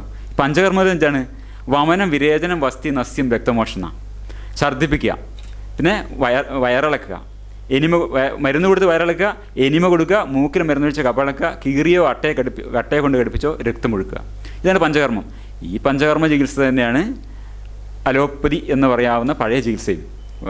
ഇങ്ങനെ ചികിത്സിച്ചിട്ടാണ് ഒരു അമേരിക്കൻ പ്രസിഡന്റ് മരിച്ചുപോയത്, വാഷിങ്ടൺ. ഒരു ചെറിയ ഇൻഫെക്ഷൻ വന്നിട്ട് ഒരുപാട് രക്തം മോചിപ്പിച്ചാണ് രക്തമോചനത്തിലൂടെ മരിക്കും. അപ്പോൾ ചികിത്സ അപകടവുമാവാം. അപ്പോൾ ആ കാലത്ത് പലപ്പോഴും ചികിത്സകൻ നൽകുന്ന ആശ്വാസവും ചികിത്സകൻ നൽകുന്ന ഉപദ്രവവും തമ്മിലുള്ളൊരു മത്സരമാണ് നടന്നുകൊണ്ടിരുന്നത് എന്ന് പറയാം. എന്നാൽ ഇതൊക്കെ നല്ല കാര്യങ്ങളാണെന്ന് വിചാരിച്ചാണ് ഇയാൾ ചെയ്യുന്നത്. ഇതുകൊണ്ടാണ് രോഗം മാറുന്നത്. സ്വാഭാവികമായ രോഗം മാറുന്ന കാരണം കൊണ്ടാവാം, പ്ലാസിബോ എഫക്റ്റ് ആവാം, മറ്റ് പല കാരണങ്ങളുമാവാം. ജിതിൻ ഒരു ബ്ലോഗ് തന്നെ അതിനെക്കുറിച്ച് എഴുതിയിട്ടുണ്ട്. അപ്പോൾ ഈ കോണ്ടെക്സ്റ്റിലാണ് 1860 അന്നത്തെ ഒരു ഡോക്ടറായിരുന്ന ഒലിവർ വെൻഡൽ ഹോംസ് സീനിയർ അദ്ദേഹം പറയുന്നത്, ഇന്നുള്ള മരുന്നുകളിൽ 1860 എന്ന് പറയുന്നത് ഓർക്കണം, ഒന്നാം സ്വാതന്ത്ര്യ സമരമൊക്കെ കഴിഞ്ഞ് 3 കൊല്ലം കഴിഞ്ഞിട്ടാണ്. അപ്പോൾ ഓപ്യവും വൈനും അനസ്തീസിയയും സജീഷ് ഒഴിച്ച് ബാക്കിയൊക്കെ അനസ്തീസിയയിൽ ഉപയോഗിക്കുന്ന വാതകങ്ങൾ അന്ന് ഈതറൊക്കെയാണ്. ക്ലോറോഫോം എന്ന് കണ്ടിട്ടുണ്ട്. നൈട്രസ് ഓക്സൈഡും വന്നിട്ട് തോന്നുന്നു 1860. ഈ vapours which produce the miracle of anaesthesia, പിന്നെ വൈൻ, പിന്നെ ഓപ്പിയം, ഇത്രയും സാധനങ്ങൾ ഒഴിവാക്കിയാൽ ബാക്കി എല്ലാ മരുന്നും കടലിലേക്കിട്ടാൽ കടലിലെ മീനുകൾക്ക് കഷ്ടകാലം, നമുക്ക് രക്ഷ എന്നാണ് പറഞ്ഞത്. കാരണം അത്രയും ഉണ്ടായിരുന്നുള്ളൂ. അതായിരുന്നു നമ്മുടെ അവസ്ഥ. വിശ്വാസപ്രഭാവം കാരണം സ്വയം മാറുന്ന രോഗങ്ങളിൽ ഏത് ചികിത്സയും രോഗവിമുക്തി എളുപ്പമാക്കും. പ്ലാസിബോ പ്രഭാവത്തിൻ്റെ പരിണാമപരമായ വിശദീകരണവും ഞാൻ സമയക്കുറവ് കാരണം തൽക്കാലം ഒഴിവാക്കുകയാണ്. അതിലേക്ക് പിന്നീട് വരാം. ചികിത്സകൻ തന്നെയാണ് ചികിത്സാദ്രവ്യം. He is the most powerful therapeutic agent. ഇതുകൊണ്ടാണ് ഹോമിയോപ്പതിയൊക്കെ വിജയിച്ചത്. ഹോമിയോപ്പതിയിൽ നമുക്കറിയാം, ഔഷധങ്ങളെന്ന പേരിൽ പൊള്ള മരുന്നുകളാണ് ഹോമിയോപ്പതിയിൽ കൊടുക്കുന്നത്. അതും രോഗശമനത്തിന് സഹായിക്കുന്നുണ്ട്. ഏത് രോഗങ്ങൾക്ക്? പരിണാമപരമായി നമ്മൾ വിജയിച്ച് നിൽക്കുന്ന രോഗങ്ങൾക്ക്, തന്നെ മാറുന്ന രോഗങ്ങൾക്ക് നടത്താം. അതറിയാം. ആദ്യം മരുന്ന് ഒരു ഇലയാണെങ്കിൽ അതിനെ ഒറിജിനൽ സബ്സ്റ്റൻസിനെ ആൽക്കഹോളിൽ ലയിപ്പിച്ച് അതിൽ 1 തുള്ളി, ഈ മദർ ടിങ്സറിൻ്റെ 1 തുള്ളി 99 തുള്ളി വെള്ളത്തിൽ അല്ലെങ്കിൽ ആൽക്കഹോളിൽ ലയിപ്പിക്കുന്നു. അതിൽ നിന്ന് 1 തുള്ളി എടുത്ത് വീണ്ടും ഒന്ന് കുലുക്കുന്നു. എത്ര തവണ എന്നുള്ളത് പലതവണ പറഞ്ഞിട്ടുണ്ട്. 1 ആവാം, 10 പല തരത്തിൽ കുലുക്കി സക്കസ് ചെയ്ത് ശക്തി വർദ്ധിപ്പിച്ച് 1 തുള്ളി അതിൽ നിന്നെടുത്ത് അടുത്തതിലേക്ക് ഇടുന്നു. അതിൽ നിന്ന് കുലുക്കുന്നു, വീണ്ടും 99ലേക്കാണ് എടുക്കുന്നത്. 100 തുള്ളി, ഇതിൽ നിന്ന് 1 തുള്ളി എടുത്ത് അടുത്ത 99ലേക്ക്. ഇങ്ങനെ 30 തവണ ആവർത്തിച്ചിട്ടാണ് ഹനുമാൻ മരുന്നുകൾ കൊടുത്തുകൊണ്ടിരുന്നത്. അപ്പോൾ അവഗാഡ്രോ സിദ്ധാന്തത്തിന് ശേഷം നമുക്കറിയാം, ഒരു 30C മരുന്നിൽ 1 തന്മാത്ര കാണണമെങ്കിൽ ഭൂമിയുടെ മൊത്തം വലുപ്പത്തിൻ്റെ 300 കോടി ഇരട്ടി വലുപ്പമുള്ള അത്രയും വലിയ പാത്രത്തിൽ അത്ര വെള്ളമുണ്ടോ അതിലാണ് 1 മോളിക്യൂൾ വേണം, 1 തന്മാത്ര. അതാണ് ഇതിൻ്റെ ഈ അനന്തമായ നേർപ്പിക്കലിൻ്റെ ഡൈനമൈസേഷൻ, പൊട്ടൻഷ്യേഷൻ എന്നൊക്കെയാണ് പറയുക കേട്ടോ. അത് നേർപ്പിക്കൽ എന്നൊക്കെ പറയുന്നത് നമ്മുടെ ഹോമിയോ സുഹൃത്തുക്കൾക്ക് വലിയ ദേഷ്യമാണ്. നേർപ്പിക്കലല്ലെന്ന് അവർ പറയാം, ശക്തിപ്പെടുത്തണം. ഓരോ തവണയും ശക്തിപ്പെടുത്തി വേണം. ഈ മരുന്നും വളരെ പ്രയോജനം ചെയ്യുന്നുള്ളതാണ്. കാരണം എന്താണ്? ഏറ്റവും ഉപദ്രവം കുറവാണ്. ഇത്തരം അടിയില്ല, രക്തമോക്ഷമില്ല, പൊള്ളിക്കലില്ല, അതൊന്നുമില്ലല്ലോ. അപ്പോൾ അതേസമയം ചികിത്സകൻ എന്ന ഏറ്റവും ശക്തമായ ചികിത്സാദ്രവ്യം അവിടെ ഉണ്ട് താനും. അപ്പോൾ മരുന്നുകൾ ആവശ്യമില്ല, പൊള്ള മരുന്നുകൾ കൊടുത്താൽ മതി. ഇത് ഇന്നും വളരെ വ്യാപകമായി അമേരിക്കയിലൊക്കെ വിൽക്കുന്ന ഒരു ഫ്ലൂ റെമഡിയാണ്. ജലദോഷത്തിനുള്ള ചികിത്സയാണ്. ജലദോഷത്തിൻ്റെ കാര്യം നമ്മൾ ആദ്യം പറഞ്ഞു. ജലദോഷത്തിന് എന്ത് മരുന്ന് കൊടുത്താലും ഈ മരുന്നിന് വിശ്വാസമുണ്ടെങ്കിൽ പെട്ടെന്ന് തന്നെ മാറും. അപ്പോൾ അതിൽ അനസ് ബാർബാരിയെ ഹെപ്പറ്റൈറ്റിസ് എറ്റ്കോർട്ടിസ് എക്സ്ട്രാക്റ്റം 200C ആണ് ഉള്ളത്. എന്താണെന്ന് വല്ല ഐഡിയ കിട്ടിയോ? It is Muscovy wild duck liver and heart extract എന്നാണ് ഇംഗ്ലീഷിൽ. ആദ്യം ലാറ്റിനിൽ എഴുതുമോ, ഇംഗ്ലീഷൊന്നും എഴുതില്ല. അപ്പോൾ അത് നമ്മൾ എന്താ നോക്കി മനസ്സിലാക്കണം. എന്താണ്? ഇപ്പോൾ കാട്ടു താറാവിൻ്റെ കരളും ഹൃദയവും ആണ്. അത് എത്രയാണ്? 200C. നമ്മൾ 30C പറഞ്ഞില്ലേ? 30Cയിൽ എത്രയാണ് ഉണ്ടാവുക? 1 മോളിക്യൂൾ കിട്ടണമെങ്കിൽ ഭൂമിയുടെ 300 കോടി ഇരട്ടി വലിപ്പം. അപ്പോൾ അത് 200C ആയാൽ എന്താ അവസ്ഥ? ഇതാണ് അവസ്ഥ. 1 കഴിഞ്ഞിട്ട് 10 കഴിഞ്ഞിട്ട് 1 കഴിഞ്ഞിട്ട് 400 0 ഇട്ടാൽ അത്രയും വലിപ്പം ആണ് അതിൻ്റെ റേഷ്യോ. 1:2 അത്രയും. അപ്പോൾ എന്ത് വേണം? ഒരു തന്മാത്ര കാണണമെങ്കിൽ മൊത്തം ദൃശ്യപ്രപഞ്ചത്തിൻ്റെ 10⁻²94 ടൈംസ് അത്രയും വലുപ്പമുള്ള പാത്രത്തിൽ കൊള്ളുന്ന അത്രയും വെള്ളത്തിലാണ് ഒരു തന്മാത്ര ഉണ്ടാവുക. ഇത് കഴിച്ചിട്ട് വലിയ കച്ചവടമാണ് ഈ ഓസിലോകോക്സിൻ എന്ന് പറഞ്ഞത്. ബൊയ്റോൺ എന്ന് പറഞ്ഞ വലിയ ഹോമിയോപ്പതി കമ്പനിയാണ് ഇറക്കുന്നത്. ഇവരും ബഹുരാഷ്ട്ര കുത്തക തന്നെയാണ് ബൊയ്റോൺ. ഇവർക്ക് മാത്രമല്ല, അലോപ്പതിയിൽ മാത്രമല്ല ബഹുരാഷ്ട്ര കുത്തക, അലോപ്പതി കേട്ടോ. ഈ ബൊയ്റോണിൻ്റെ ഈ ഓസിലോകോക്സിൻ വളരെ സക്സസ്ഫുൾ ആയിട്ടുള്ള മരുന്നാണ്. അപ്പോൾ ഇതാണ്, ഇത് കൊണ്ടുമാറും. കാരണം എന്താണ്? Contextual effect, placebo effect. ചികിത്സകനാണ് ചികിത്സാദ്രവ്യം. ഇനി ഈ മരുന്ന് കൊടുക്കുക പോലും വേണ്ട എന്നാണ്. ഈ പൊള്ള മരുന്നില്ലാത്ത മരുന്നാണല്ലോ ഹോമിയോപ്പതി. അതാണ് അതിൻ്റെ അകത്ത് രോഗിയുടെ ഒരു മുടി ഇട്ട് വെച്ചാൽ മതി. Hair transmission homeopathy. ഇത് ചെയ്യുന്നത് ചില്ലറക്കാരല്ല. MK സഹാനി ഇന്ന് ചെയ്തുകൊണ്ടിരിക്കുന്നത്, ഇന്ന് നടക്കുന്ന ഇന്ത്യയിൽ central council of homeopathy government of India New Delhi, അതിലെ മെമ്പറായിട്ടുള്ള പ്രൊഫസറാണ് പ്രൊഫസർ MK സഹാനി. അദ്ദേഹത്തിന് ചികിത്സയാണ് ഹെയർ ട്രാൻസ്മിഷൻ ഹോമിയോപ്പതിയാണ്. Bihar state board of homeopathy medicine അതിൻ്റെ മെമ്പറാണ്. അപ്പോൾ ഒരു അംഗീകൃത ഹോമിയോപ്പതി ഡോക്ടറാണ്. ഇത് വേറൊരാൾ രവി സിംഗ്, അദ്ദേഹത്തിൻ്റെ വേറൊരു ഇതുപോലെ ചെയ്യുന്ന ഡോക്ടറാണ്.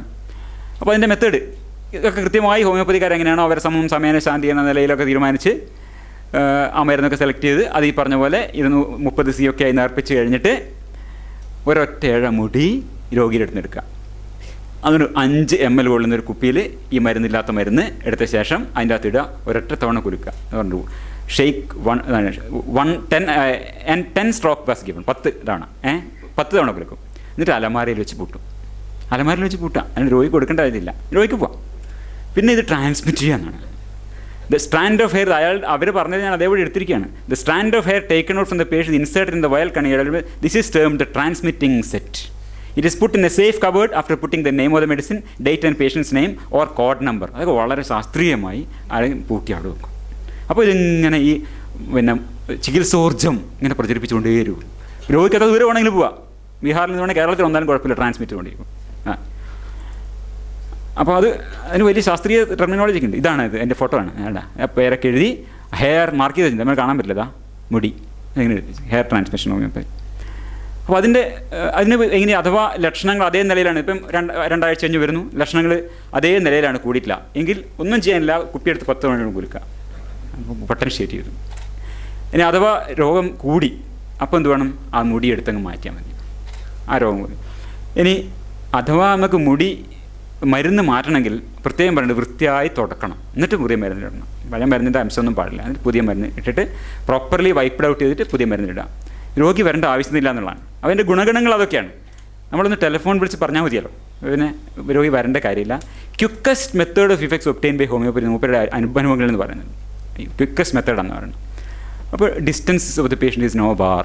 ഇതൊന്നും ഞാൻ എഴുതുന്നില്ല കേട്ടോ, ഇതൊക്കെ അവരുടെ വെബ്സൈറ്റിൽ കൃത്യമായി പറഞ്ഞിട്ടുള്ള ഹെയർ ട്രാൻസ്മിഷൻ ഹോമിയോപ്പതി ഇന്ന് നടക്കുന്നത്. 2016 അദ്ദേഹം ഒരു ചെന്നിക്കുത്ത് ചികിത്സ കണ്ടില്ലേ, നമ്മുടെ അടിക്കുന്നതിന് പകരം മറ്റേ നമ്മുടെ ചികിത്സകൻ അടിച്ച് പഞ്ചറാക്കുന്ന രോഗിനെ. ഇതൊന്നും വേണ്ട, ഈ ഒരു മുടി മാത്രം എടുത്ത് വെള്ളത്തിലിട്ട് അദ്ദേഹം തലവേദന മാറ്റിയിട്ടുണ്ട്. അതിൻ്റെ വീഡിയോ നിങ്ങൾക്ക് ഓൺലൈനിൽ കാണാം. അത് കാണിക്കാൻ നേരില്ലാത്തതുകൊണ്ട് വലിയ രസമാണ്. ഈ വീഡിയോ നിങ്ങൾക്ക് പോയാൽ കാണാം.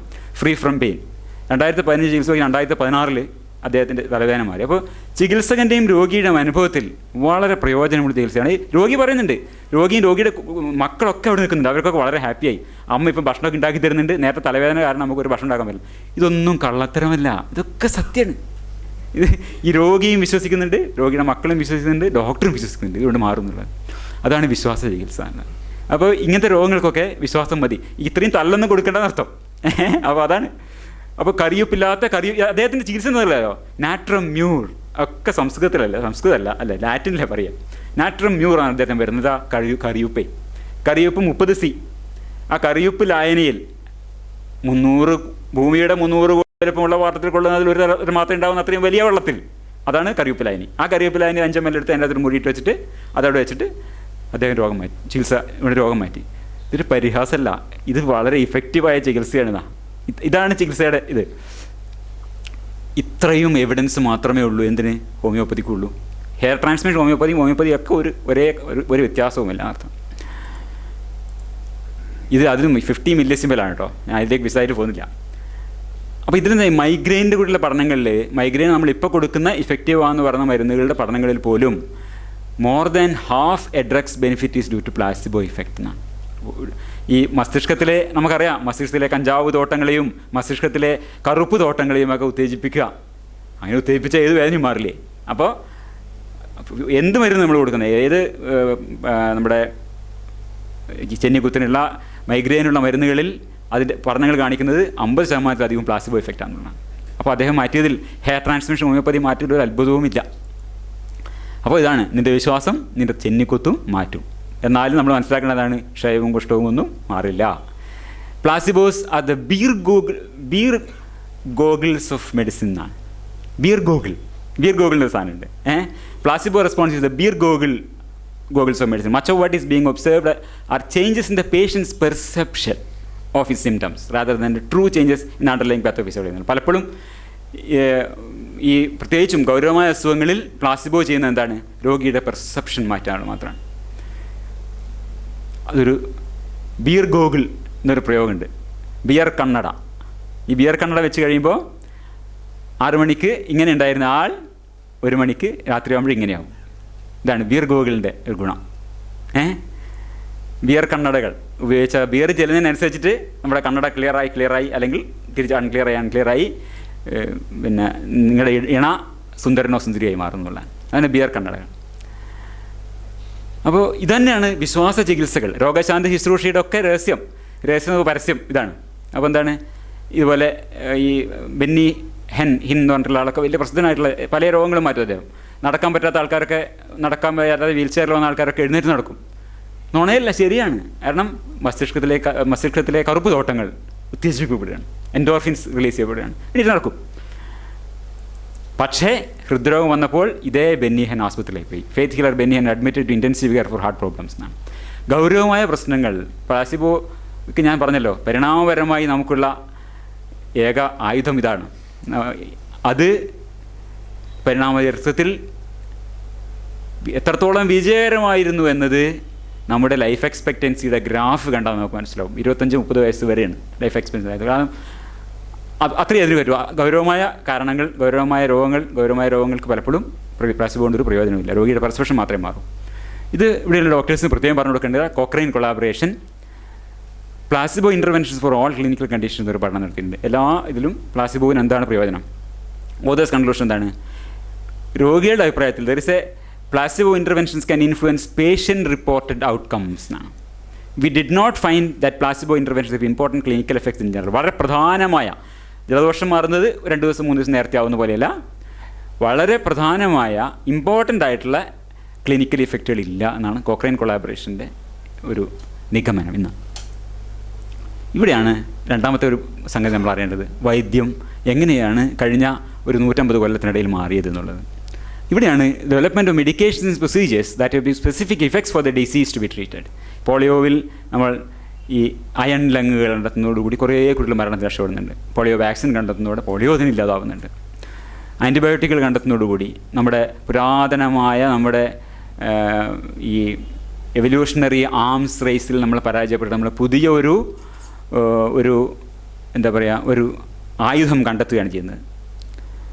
ഈ സ്പീഷീസുകളെ, ബാക്ടീരിയൽ സ്പീഷീസുകളെ നേരിടാൻ നമ്മുടെ സ്പീഷീസ് പുതിയ ആയുധങ്ങൾ, രാസായുധങ്ങൾ കണ്ടെത്തുകയാണ് ചെയ്തത്. ചരിത്രപരമായി വെറുതെ ഒന്ന് പറയുകയാണ്, അലക്സാണ്ടർ ചക്രവർത്തിയുടെ സാമ്രാജ്യം ഇല്ലാതാവുന്നത് പ്ലാസ്മോഡിയം എന്ന് പറയുന്ന ഒരു ഏകകോശ ജീവിയുടെ കൊതുക് കടിച്ചിട്ടാണ്. മലമ്പ് ഞാണിലുണ്ടാക്കുന്നത് 1631. ഇത് എപ്പോഴാണ്? 323 BC അലക്സാണ്ടർ അന്തരിക്കുന്നത്. മലേറിയ ഉണ്ട്.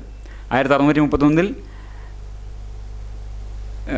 മുഗൾ ചക്രവർത്തിയുടെ ഭാര്യ മുംതാസ് മഹൽ, ഷാജഹാൻ്റെ ഭാര്യ മരിക്കുന്നത് പ്രസവ കോംപ്ലിക്കേഷൻ ആയിട്ടാണ്. 1936 പിന്നീട് ഇന്ത്യയുടെ പ്രധാനമന്ത്രിയായ ജവഹർലാൽ നെഹ്റുവിൻ്റെ ഭാര്യ മരിക്കുന്നത് ട്യൂബർക്ലോസിസ് കൊണ്ടാണ്. കാരണം 1946-47 മാത്രമാണ് സ്ട്രെപ്റ്റോമൈസിൻ പ്രചാരത്തിൽ വരുന്നത്, ട്രയൽ തുടങ്ങുന്നത്. അപ്പോൾ ഇറ്റ് ഇസ് സോ റീസെൻറ്റ്, അത് വളരെ അടുത്താണ് നമുക്ക് ഈ തരത്തിലുള്ള നമ്മുടെ പുരാതനമായ ക്യാപ്റ്റൻ എന്താണ്, മരണ പോരാളികളുടെ ക്യാപ്റ്റൻ എന്നാണ്, ഈ മരണത്തിൻ്റെ ക്യാപ്റ്റൻ എന്നാണ് ട്യൂബർക്ലോസിനെ വിളിച്ചുകൊണ്ടിരുന്നത്. Captain of the men of death എന്നാണ്.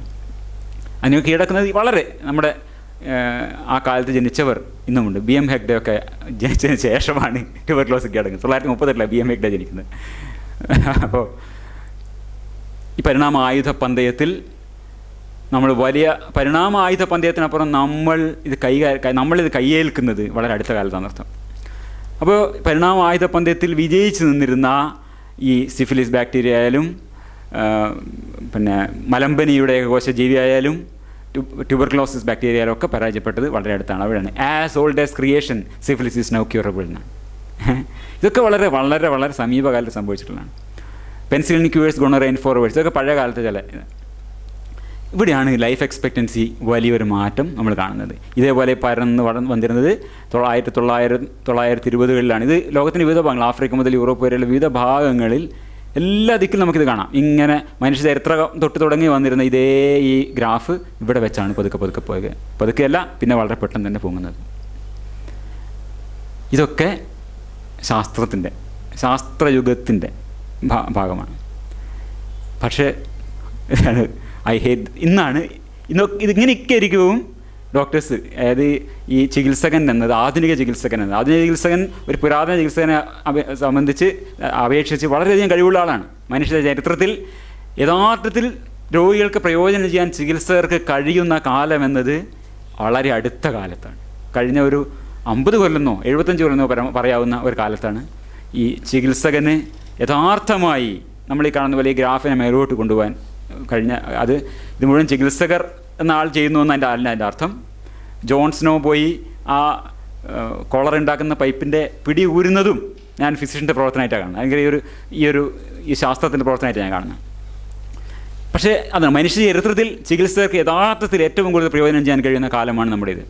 എങ്കിലും there is a deepening distrust of medicine all around us. ഇതിൻ്റെ കാരണം എന്താവാം? എൻ്റെ ഒരു ചില നിരീക്ഷണങ്ങൾ മാത്രമാണ്. ഒരു ആംഗിളിൽ നിന്നുകൊണ്ട് പറയുന്നു. ഇതാണ് ഇതിൻ്റെ അൾട്ടിമേറ്റ് എന്നല്ല പറയുന്നത്. ഇത് placebo and the new physiology of doctor patient relationship എന്ന ഫിസിയോളജിക്കൽ റിവ്യൂസ് വന്നിട്ടുള്ളൊരു പേപ്പറാണ്. അതിൽ പറയുന്നതാണ് one of the key elements during the doctor patient relationship is represent by patient's trust. ഞാനിതൊരു ന്യൂറോ ഫിസിയോളജി ആംഗിൾ അതിന് കൊടുക്കാൻ ശ്രമിക്കുകയാണ്. അപ്പോൾ അമിഗ്ഡല എന്ന ഭാഗമാണ് ഈ ട്രസ്റ്റിൻ്റെ അൺട്രസ്റ്റ് വർത്തിനെസ്സിനെ നിർണ്ണയിക്കുന്നത്. ഒരർത്ഥത്തിൽ ഈ ഡോക്ടർമാരുടെ എന്തുകൊണ്ട് ഡോക്ടർമാരോട് ഡിസ്ട്രസ് തോന്നുന്നു എന്ന് ചോദിക്കുമ്പോൾ അതിന് വേറൊരർത്ഥത്തിൽ ഇങ്ങനെ വേണമെങ്കിൽ അതിനെ പരാവർത്തനം ചെയ്യാം. Why does amygdala get activated in our patients എന്ന് നമ്മളെ കാണുമ്പോൾ തന്നെ എന്തുകൊണ്ടാണ് പേഷ്യൻസ് അമിഗ്ഡല ആക്ടിവേറ്റഡ് ആയി പോകുന്നത്? അതാണ് ആ ചോദ്യത്തിനാണ് ഞാൻ കുറഞ്ഞൊന്ന് പിന്തുടരാൻ ശ്രമിക്കുന്നത്. ചരിത്രപരമായി ഏറ്റവും ഫലപ്രദമായ ചികിത്സകനായിരുന്നു എന്ന് നമ്മൾ പറഞ്ഞു. വൈദ്യനാണ് താരം. ഏറ്റവും സാധാരണവും ലഘുവുമായ സ്വയം മാറിപ്പോകുന്ന രോഗാവസ്ഥകളിൽ doctor himself is still the most effective treatment. ഞാൻ പറയുന്നത് ജനറൽ പ്രാക്ടീസ് കൺസൾട്ടേഷനിൽ 40-60% പ്ലാസിബോ പ്രഭാവം മാത്രം ആവശ്യമാകുന്ന ചികിത്സകളാണ്. നമ്മൾ തോമസിൻ്റെ പേപ്പർ ആദ്യം തന്നെ നമ്മൾ പറയുണ്ടായി. ഇതിൽ നമുക്ക് വല്ലതും പറ്റുമെന്ന്. അപ്പോൾ ഇതിലെന്താണെന്ന് വെച്ചാൽ in the past doctors treated their പേഷ്യൻസിനെ പോസിറ്റീവ് ആൻഡ് അതോറിറ്റേറിയൻ ഒക്കെ ശരിയാക്കാം, അവിടെ എത്തിയാൽ ശരിയായി എന്നാണ്. ഇപ്പോഴും ചില ഡോക്ടർമാർ ചില രോഗികൾ എന്നോട് പോലും പറഞ്ഞില്ല ഡോക്ടറെ കണ്ടാത്തിന് അസുഖം വരുന്നത് വളരെ അപൂർവമായിട്ടാണ് കേട്ടോ പറയുന്ന ആൾക്കാരുണ്ട്. എനിക്കൊന്ന് പല നല്ല കഴിവുള്ള ഡോക്ടർമാരിൽ പല ഈ ആൾക്കാർ ഡീൽ ചെയ്യുന്നതിൽ കഴിവുള്ള ഞങ്ങളൊക്കെ സർജന്മാർ, പ്രത്യേകിച്ച് ഓർത്തോപീഡിക് സർജൻസ് എന്ന് പറഞ്ഞു കഴിഞ്ഞാൽ ഏറ്റവും മോശം ആൾക്കാർ ഡീൽ ചെയ്യുന്നത് ഏറ്റവും മോശം ആൾക്കാരാണ്. അപ്പോൾ ഡോക്ടറെ കണ്ടാൽ തന്നെ അസുഖം മാറുമെന്ന് പറഞ്ഞ ആൾക്കാരുണ്ട്. അപ്പോൾ അത് പഴയൊരു രീതിയാണ്. അതായത് പോസിറ്റീവ് ആൻഡ് അതോറിറ്റേറിയൻ വേ ആണ്. ഞാൻ ശരിയാക്കി തരാമെന്നാണ്. ഡോക്ടറെ വിശ്വസിച്ചിട്ടാണ് ഞാനിവിടെ. ഇതെല്ലാം പേഴ്സൺ പറയുന്നൊരു കാര്യമാണ്. അപ്പോൾ ഇതെന്ന് വെച്ചാൽ പോസിറ്റീവ് ആൻഡ് അതോറിറ്റേറിയൻ ആയിരുന്നു പഴയ കാലത്തുള്ള ഒരു ചികിത്സകൻ എന്നത് ഒരു പിതൃബിംബമാണ്, ഒരു പെറ്റേണലിസ്റ്റ് ഒരു ഫിഗറാണ്, പെറ്റേണൽ ഫിഗർ. അതിനൊരു ചെറിയ വീഡിയോ ഒരു എൻ്റെ നാട്ടിൽ തന്നെയുള്ള വളരെ പ്രസിദ്ധനായിട്ടുള്ള ഒരു ഡോക്ടറാണ്, ഒരു ചികിത്സകൻ, ആയുർവേദ ചികിത്സകനാണ്. അദ്ദേഹത്തിൻ്റെ പുസ്തകത്തിന് ആമുഖം എഴുതിയിരിക്കുന്നത് ഇന്നത്തെ കേരള മുഖ്യമന്ത്രിയാണ്. അത്ര പ്രസിദ്ധനാണ്. അദ്ദേഹം രോഗികളെ, അദ്ദേഹത്തിന് ഒരു രോഗിയോട് സംസാരിക്കാൻ പോലും നേരണ്ട, അത്രയധികം രോഗികളുണ്ടാവും. അപ്പോൾ ഒരു ദിവസം വരുന്ന രോഗികളൊക്കെ അദ്ദേഹം കൂട്ടിയിരുത്തിയിട്ട് എല്ലാവർക്കുമായിട്ട് ഒരു ആമുഖ പ്രഭാഷണങ്ങൾ കൊടുക്കും. അത് ഒരാൾ വീഡിയോ റെക്കോർഡ് ചെയ്തിട്ട് ഇട്ടിട്ടുണ്ട്. ഒരു ദീർഘമായ വീഡിയോ ആണ്. അതിൻ്റെ ഒരു ചെറിയൊരു ഭാഗം ഞാൻ കാണിച്ചു തരാം. എങ്ങനെയാണ് പറയുന്നത്, എങ്ങനെയാണ് അദ്ദേഹം ഡീൽ ചെയ്യുന്നത്, രോഗികളെ ഏത് പൊസിഷനിലാണ് ചികിത്സകനും രോഗിയും ഏതേത് സ്ഥാനങ്ങളിലാണ് നിൽക്കുന്നത്, അധികാരത്തിൻ്റെ നമ്മൾ നോക്കേണ്ടത്. ഇതാണ് ഞാൻ പറഞ്ഞത് ചികിത്സകൻ എന്ന പിതൃബിംബം. കാരണം എത്ര അതോറിറ്റേറിയനായിട്ട് അദ്ദേഹം സംസാരിക്കുന്നത് നമ്മൾ അവിടെ കാണാം. ഇങ്ങനെ ഒരു ആധുനിക ചികിത്സകൻ സംസാരിക്കുക എന്നത് അസാധ്യമെന്ന് വിചാരിക്കുന്നത്. അങ്ങനെ സാധ്യമല്ല. ഇതാണ് ചികിത്സകൻ്റെ ഒരു ആദ്യ രൂപം നമുക്കറിയാവുന്നത്. ഒരു പക്ഷേ പല രോഗികളും പ്രതീക്ഷിക്കുന്നത് തന്നെ ഇതുപോലെ പിതൃബിംബങ്ങളെയാണോ എന്ന് ഞാൻ സംശയിക്കുന്നുണ്ട്. ഇത് കേട്ടിട്ട് അവിടെ ടോക്കൺ എടുക്കണമെങ്കിൽ 1 മണിക്ക് രാത്രി പോകണം എന്നുള്ളതാണ്. രാവിലെ കാണണമെങ്കിൽ തലേന്ന് രാത്രി 1 മണിക്ക് പോയിട്ടാണ് ആൾക്കാർ ടോക്കൺ എടുക്കുക, അല്ലെങ്കിൽ അത്രക്കും തിരക്കാണ്. ഇത് ഈ കാലം മാറിപ്പോയി ആധുനിക വൈദ്യരെ സംബന്ധിച്ചെങ്കിലും. നമ്മുടെ സമൂഹം തന്നെ മാറിക്കഴിഞ്ഞു. ഈ രീതിയിലുള്ള ബന്ധങ്ങൾ ആധുനിക വൈദ്യരെ സംബന്ധിച്ചെങ്കിലും ചികിത്സകനും രോഗിയും തമ്മിൽ അസാധ്യമാകുന്നുണ്ട്. സാക്ഷരത വരുന്നു, ജനാധിപത്യം വരുന്നു, സയൻസ് അധിഷ്ഠിതമായ വൈദ്യം വരുന്നു. വിശ്വാസാധിഷ്ഠിതമായ വൈദ്യമല്ല നമ്മുടേത്. ഇന്ന് നമ്മൾ ഈ ചെയ്യുന്ന പഞ്ചകർമ്മങ്ങളൊന്നും ചെയ്യുന്നില്ല. ഇതൊക്കെ പഞ്ചകർമ്മങ്ങളൊക്കെ ചെയ്തിരുന്നു. അല്ല, ഈ പഴയ പാശ്ചാത്യ വൈദ്യം ചെയ്യുന്നത് അതൊക്കെ തന്നെയാണ്. കാരണം ചില വിശ്വാസങ്ങളുടെ അടിസ്ഥാനത്തിലാണ് ഇതൊക്കെ ചെയ്യുന്നത്. ഇതൊക്കെ ശരിയാണ് എന്ന ധാരണയിലാണ് ചെയ്യുന്നത്. ഇന്ന് ശാസ്ത്രം എന്നത് എപ്പോഴും തിരുത്തപ്പെട്ടുകൊണ്ടിരിക്കുന്ന സാധനമാണ്. അപ്പോൾ നമുക്ക് നേരത്തെയുള്ള ഉറപ്പുകളില്ല. നമ്മൾ രോഗം മാറുമെന്ന് വെച്ചാൽ നമുക്ക് നോക്കാം എന്നാണ് സ്റ്റാൻഡേർഡായിട്ട് നമുക്ക് പറയാൻ പറ്റും. ഇതൊക്കെയാണ് ചെയ്യാനുള്ളത്, നമ്മൾ ചെയ്യുന്നുണ്ട്. അപ്പോൾ ഇതെന്താ ഉണ്ടാക്കുന്നത്? അയവുള്ള, കുറേയും കൂടി തുല്യതയുള്ള നവീനമായൊരു രോഗി ചികിത്സക ബന്ധമാണ്.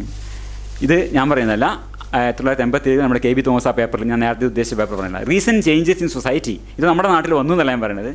ഇത് 1987 ബ്രിട്ടൻ്റെ ആകാംക്ഷകളാണ്. അത് ഇന്നാണ് നമുക്ക് പതുക്കെ നമ്മൾ അറിയുന്നുണ്ടാവുക. Recent changes in society are mirrored in a new doctor patient relationship.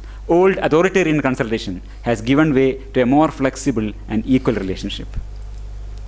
അവിടെ പ്രാമാണിത്വമില്ല, പിതൃഭാവമില്ല, ആശയവിനിമയവും സത്യസന്ധതയും പങ്കുവെക്കലുമൊക്കെയാണ് നടക്കേണ്ടത്. ഇറ്റ്സ് എ റാഷണൽ നെഗോഷിയേഷനാണ്. Rational negotiation between the doctor and the patient. രോഗിയും ചികിത്സകനും തമ്മിലുള്ള യുക്തിപൂർവമായ പരസ്പരാലോചന. അവിടെ എന്താണ്? ഈ രോഗിയും ഒരു സ്വതന്ത്ര വ്യക്തിയാണ്, സ്വന്തമായി ചിന്തിക്കാൻ ധൈര്യപ്പെടുന്നവനാണ്. അപ്പോൾ അയാൾക്കും ഇതിലൊരു സേ ഉണ്ട്. അപ്പോൾ ഈ 2 വ്യക്തികൾ തമ്മിലുള്ള ഒരു എക്സ്ചേഞ്ചാണ് അവിടെ നടക്കുന്നത്. ഇതാണ് ഇതിൽ പറയുന്നത്. ഈ തോമസ് ഉന്നയിക്കുന്നൊരു വിഷയം ഈ പ്രാമാണിത്വം, നമ്മൾ കണ്ട ഈ പ്രാമാണിത്വം, ആ മേൽക്കോയ്മ, അതിന് പകരം നമ്മൾ യുക്തിചിന്തയെ, റാഷണൽ ഡിസ്കോഴ്സിനെ പ്രതീക്ഷിക്കുമ്പോൾ ഒരു ചികിത്സോപാധി എന്ന നിലയിൽ ചികിത്സകൻ്റെ പ്രഭാവം കുറയുന്നു എന്നാണ് KB തോമസ് പറയുന്നത്. ഇത് വളരെ പ്രധാനപ്പെട്ട ഒരു കാര്യമാണ്. ബിക്കോസ് ഹിസ്റ്റോറിക്കലി 10,000 കൊല്ലങ്ങളായിട്ട് നമുക്ക് പരിചയമുള്ളത് എന്താണ്? ഈ അതോറിറ്റേറിയൻ രക്ഷിക്കും എന്നുള്ള ആ ഫിഗറാണ്. അത് നഷ്ടപ്പെടുകയാണ് ഇവിടെ ചെയ്യുന്നത്. അത് നഷ്ടപ്പെടുകയും ഈ പ്രാമാണിത്വത്തിനും മേൽക്കോയ്മയ്ക്കും പകരം നമ്മൾ റാഷണൽ ഡിസ്കോഴ്സിനെ പ്രതിഷ്ഠിക്കുകയും ചെയ്യുമ്പം substitution of rationality four authority, അങ്ങനെ ഒരു ബന്ധം സംഭവിക്കുന്നു. ഈ ഒരു ചികിത്സാദ്രവ്യം എന്ന നിലയിൽ ചികിത്സകന് സാധ്യമായ പ്രഭാവം കുറയുന്നു എന്ന് തോമസ് ആശങ്കിക്കുകയാണ്. കാരണം എന്താണ്? സയൻസ് യുഗത്തിൽ ജീവിക്കുമ്പോഴും ശിലായുഗ മസ്തിഷ്കമാണ് നമ്മുടേത്. അതുകൊണ്ടാണ് പലവട്ടം നമ്മൾ പറയുന്നത് പോലെ ഇന്നും പാൽപ്പായസം നമ്മൾ അടിച്ചു കയറുന്നത്. അല്ലെങ്കിൽ വളരെ അപൂർവമായി കിട്ടിക്കൊണ്ടിരുന്ന മധുരം ആയിരുന്നു ശിലായുഗ മനുഷ്യരെ സംബന്ധിച്ചിടത്തോളം വളരെ പോഷകപ്രധാനമായ അപൂർവ ലഭ്യമായ സാധനങ്ങളാണ് ഫലങ്ങൾ. അത് മാത്രമേ മധുരമുള്ളൂ. പിന്നെ വല്ലപ്പോഴും കിട്ടുന്ന ഒരുപാട് തേനീച്ചയുടെ കുത്തി കിട്ടിയാൽ കിട്ടുന്ന ഇത്തിരി തേനും. ഇതാണ് ശിലായുഗ മനുഷ്യൻ്റെ, നമ്മുടെ മനുഷ്യ മസ്തിഷ്കം ഡെവലപ്പ് ചെയ്ത കാലത്തെ നമ്മുടെ മധുരബോധം. ആ മധുരം കിട്ടുന്നിടത്തോളം അകത്താക്കാൻ അത്രേ കിട്ടൂ. ഇന്ന് അതേ രസനയും മസ്തിഷ്കവുമായി നമ്മൾ നടക്കുമ്പോൾ കിട്ടുന്നതൊക്കെ ജിലേബിയും ലഡുവായിട്ട് ഇങ്ങനെ കഴിച്ചുകൊണ്ടാണ് ഒരുപാട് നമ്മൾ ഈ മധുരം കഴിക്കുന്നതാണ് നമ്മളെ അതെന്തുണ്ടാകും നമ്മുടെ രോഗികളാക്കുന്നുള്ള. അപ്പോൾ എന്നതുപോലെ ഈ സയൻസ് യുഗത്തിൽ ജീവിക്കുമ്പോഴും നമ്മുടെ മസ്തിഷ്കം ശിലായുഗ മസ്തിഷ്കം തന്നെയാണ്. പല കാര്യങ്ങളും ബേസിക്കലി ശിലായുഗ മസ്തിഷ്കമാണ്. അതുകൊണ്ടാണ് ഞാൻ പറഞ്ഞല്ലോ, ചികിത്സകൻ എന്നത് ഒരു പരിണാമത്തിൻ്റെ ഒരു ഉൽപ്പന്നമാണ്. നമ്മുടെ മനസ്സും പരിണാമത്തിൻ്റെ ഉൽപ്പന്നമാണ്. ചികിത്സകനിൽ നിന്ന് പരിണാമപരമായി അല്ലെങ്കിൽ നമ്മൾ പ്രതീക്ഷിച്ചു പോരുന്ന ആ ചികിത്സക പ്രഭാവം നഷ്ടപ്പെടുന്നു എന്നതാണ് ഒരു വേള ഈ ആധുനിക വൈദ്യത്തിൻ്റെ വിശ്വാസപ്രതിസന്ധിയുടെ ഒരു കാരണം എന്ന് ഞാൻ വിചാരിക്കുന്നു. There may be costs involved for the patients who are deprived of the anxiety reducing effects of a powerful healer. Powerful healer എന്ന ഇമേജ് നഷ്ടപ്പെടുന്നത്. അപ്പോൾ തോമസ് ഇങ്ങനെയാണ് അത് കണ്ടുപിടിക്കുന്നത്. For thousands of years the action of placebo has made vast numbers of patients feel better. രോഗികളുടെ ഫീലിങ്ങിനെ അത് have we today produced a consultation in which the placebo does not act. കാരണം അതിൻ്റെ സ്വഭാവം മാറി. അപ്പോൾ ഇതാണ് കൺക്ലൂഡ്, ഞാൻ ആ ഭാഗം ഒന്ന് കൺക്ലൂഡ് ചെയ്ത് പറയണം. ആധുനിക വൈദ്യം നേരിടുന്ന വിശ്വാസ പ്രതിസന്ധിയുടെ ഒരു കാരണം ഇതാവാം. മാറി വന്ന ചികിത്സാ രോഗി ബന്ധത്തിൻ്റെ സ്വഭാവം കാരണമായി. പരിണാമം നമ്മിൽ സ്ഥാപിച്ച ആദിപുരാതനമായ കറുപ്പ്, കഞ്ചാവ്, ആനന്ദ വെൻഡിങ് മെഷീൻ തുടങ്ങിയ ആസ്തികളെ ഫലപ്രദമായി ഡിപ്ലോയ് ചെയ്യാൻ, വിന്യസിക്കാൻ ആധുനിക ചികിത്സകന് ഒരു പക്ഷേ സാധിക്കുന്നില്ല എന്ന് വേണം നമ്മൾ വിചാരിക്കാൻ. ഇതാവാം വിശ്വാസ പ്രതിസന്ധിയുടെ ഒരു കാരണം. ഞാൻ ആദ്യമേ പറഞ്ഞതുപോലെ ഇതൊരു മാർജാര വീക്ഷണമാണ് എന്ന് ഒരിക്കൽ കൂടി ഓർമ്മിക്കട്ടെ. ഇതാണ് അൾട്ടിമേറ്റ് എന്നൊന്നും പറയുന്നില്ല. പലപ്പോഴും നമ്മൾ ഓരോ പോയിന്റ് പറയുമ്പോൾ ഇതാണോ വലിയ പ്രശ്നം, ഇതൊരു വിഷയമാണെന്ന് പറയുന്നത് മാത്രം. ഇതിനെന്താണ് ഒരു പോംവഴി? പഴയ അസമവും ഏകാധിപത്യപരമായ ബന്ധത്തിലേക്കുള്ള തിരിച്ചുപോക്കല്ല എന്നാണ് ഞാൻ പറയുന്നത്. അങ്ങനെ തിരിച്ചു പോവുക സാധ്യമല്ല. വളരുക എന്നത് അനിവാര്യമാണ്. കാൽവിൻ ഹോബ്സിനെ കുറിച്ച് വന്നിട്ടുള്ള ഒരു കാർട്ടൂണാണ്. ഈ വഴി നമ്മൾ ഏറെ പിന്നിട്ട് കഴിഞ്ഞു. ഇവിടെ ഞാൻ ഉദ്ദേശിച്ചത് ഒരു വീഡിയോ ആണ്, സമയമില്ലാത്തതുകൊണ്ട് അതൊക്കെ നമുക്ക് പിന്നെ കാണിക്കാം. നിർമ്മാലയത്തിലെ ഒരു ചെറിയൊരു ഭാഗം, നിർമ്മാലയം എന്ന് പറഞ്ഞാൽ പഴയ പടത്തിലൊരു ഭാഗമാണ് ഉദ്ദേശിച്ചത്. അത് കോമരത്തിൻ്റെ അടുത്ത് ഈ വെളിച്ചപ്പാട്, ഞങ്ങൾ കണ്ണൂരൊക്കെ കോമരം എന്ന് പറയും, എനിക്ക് അതാ വാക്ക് ഓർമ്മയില്ല. വെളിച്ചപ്പാടിൻ്റെ അടുത്ത് കുട്ടിയെ കൊണ്ട് ഊതിക്കാൻ കൊണ്ടുവരികയാണ് അമ്മ. കുട്ടിക്ക് എന്തോ അസുഖം, പനി വന്നതുകൊണ്ട്, അപ്പോൾ ഊതിക്കാൻ കൊണ്ടുവരികയാണ്. വളരെ കാഷ്വലായിരിക്കും. ഈ വെളിച്ചപ്പാട് അദ്ദേഹത്തിൻ്റെ ജീവിത പ്രാരബ്ധങ്ങൾ ചർച്ച ചെയ്തുകൊണ്ടിരിക്കുകയാണ്. അതിനിടയിലാണ് ഈ കുട്ടിയെ കൊണ്ടിരുന്നത്, അമ്മ കൊണ്ടിരുന്നത്. എന്നിട്ട് വെളിച്ചപ്പാട് അന്യമനസ്കനായി ഈ കുട്ടിയെ അവിടെ വിളിച്ച് വേറെ എന്തൊക്കെയോ ആലോചിച്ചുകൊണ്ട് ഇങ്ങനെ ഊതിക്കൊണ്ടിരിക്കുന്നു. അത് കഴിഞ്ഞ് യാന്ത്രികമായ കുട്ടിയെ അമ്മ മേടിച്ചുകൊണ്ട് പോവുകയും ചെയ്യുന്നു. വെളിച്ചപ്പാട് ഇപ്പോൾ ഒന്നുമില്ല, പിന്നെ തരാട്ടോ. മൊത്തം ആ സിസ്റ്റം തകർന്നു കഴിഞ്ഞു നമുക്കതിൽ കാണാൻ പറ്റും. അത് തകർന്നു. അത് തിരിച്ചു പിടിക്കാൻ അസാധ്യമാം വിധം.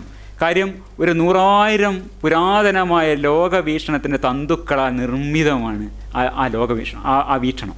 കാരണം രോഗം എന്നതിനെക്കുറിച്ചുള്ള ധാരണകൾ എങ്ങനെയാണ് രോഗം? കാരണം വസൂരിയാണ് ഒരു വെളിച്ചപ്പാടെ നിലനിർത്തുന്നത്, അമ്മ വിളയാട്ടമാണ്.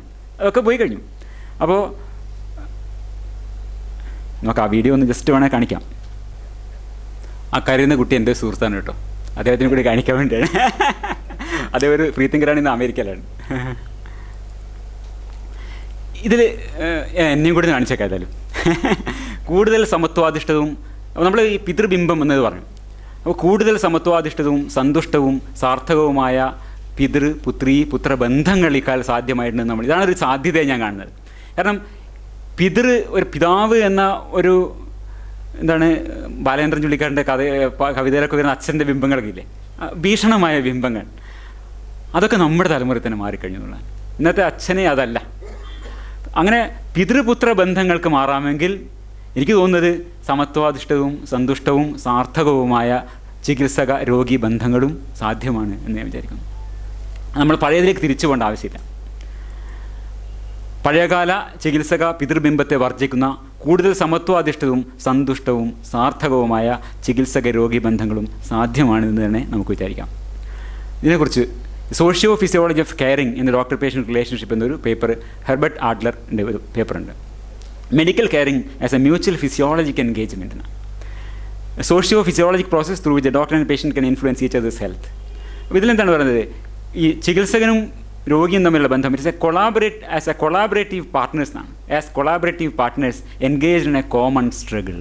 ഒരു പൊതു സമരത്തിലേർപ്പെട്ട സഖ്യകക്ഷികൾ, സൗഹൃദാടിസ്ഥാനത്തിൽ കൊളാബറേറ്റീവ് പാർട്ട്നേഴ്സാണ്. അപ്പോൾ ഇങ്ങനെയൊരു ചികിത്സ ഈ ഒരു പേപ്പറിൽ ആഡ്ലർ നടത്തുന്ന ഒരു നിരീക്ഷണം വളരെ ശ്രദ്ധേയമായി എനിക്ക് തോന്നി. Special clinical evidence that a therapeutic alliance can add a robust placebo response to pharmacotherapy എന്നാണ്.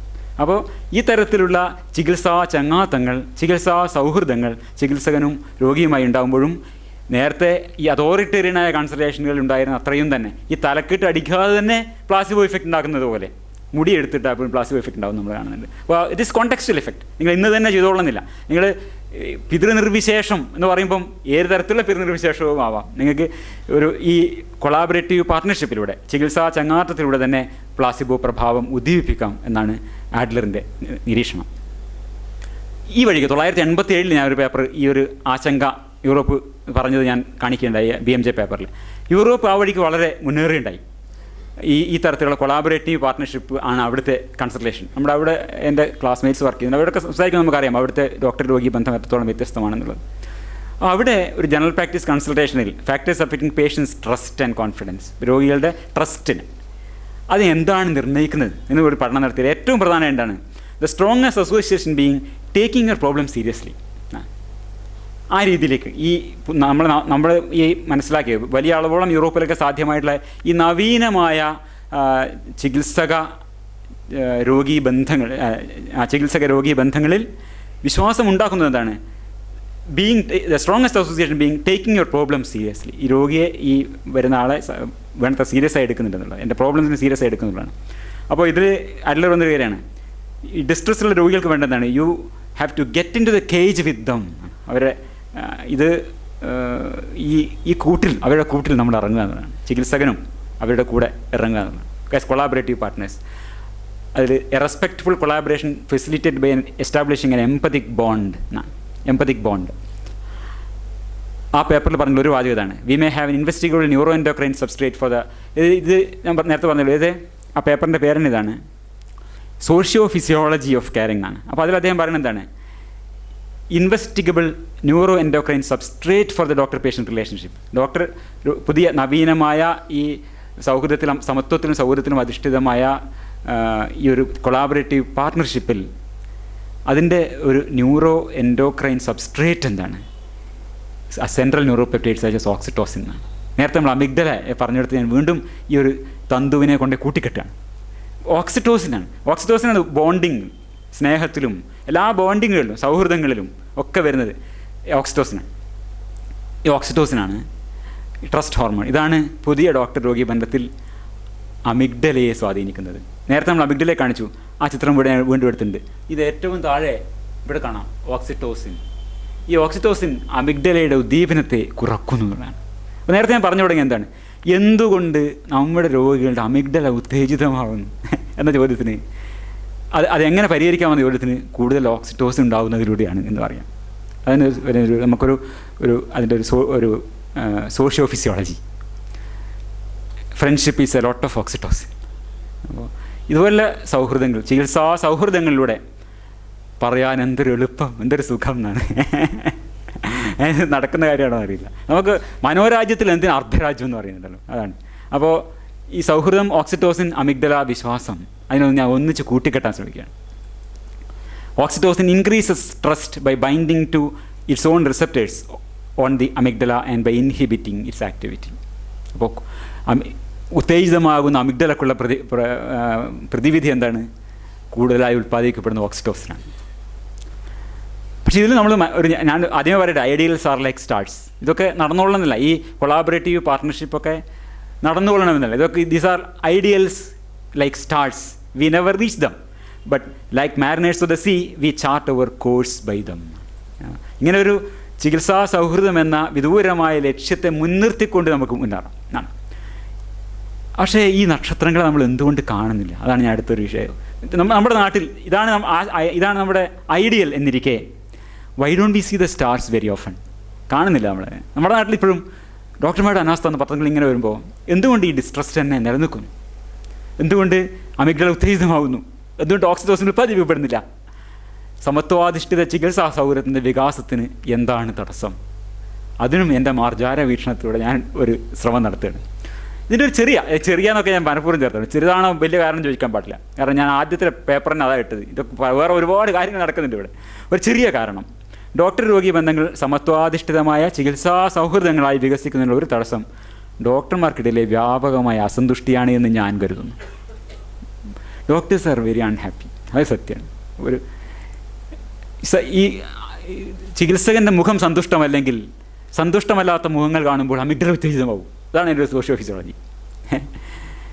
ഇത് ഈ പേഷ്യൻസ് ബ്രെയിൻ തന്നെ ഈ ഡോക്ടർ രോഗി ബന്ധത്തെ ന്യൂറോ ബയോളജിയുടെ അടിസ്ഥാനത്തിൽ കാണുന്നൊരു പുസ്തകമാണ് ഞാൻ പറഞ്ഞത്, ഈ പേഷ്യൻസ് ബ്രെയിൻ. അതിൽ അദ്ദേഹം പറഞ്ഞൊരു സംഗതിയാണ്, ഈ സോഷ്യൽ ഇൻട്രാക്ഷൻ, നമ്മുടെ സാമൂഹിക ഇടപെടലുകളിൽ ഒരാളെ കാണുമ്പോൾ ഒരു സെക്കൻഡിൻ്റെ 10-1 അംശം കൊണ്ട് ഇയാൾ വിശ്വാസയോഗ്യനാണോ അല്ലയോ എന്ന് തീരുമാനിക്കപ്പെട്ടു കഴിഞ്ഞാണ്.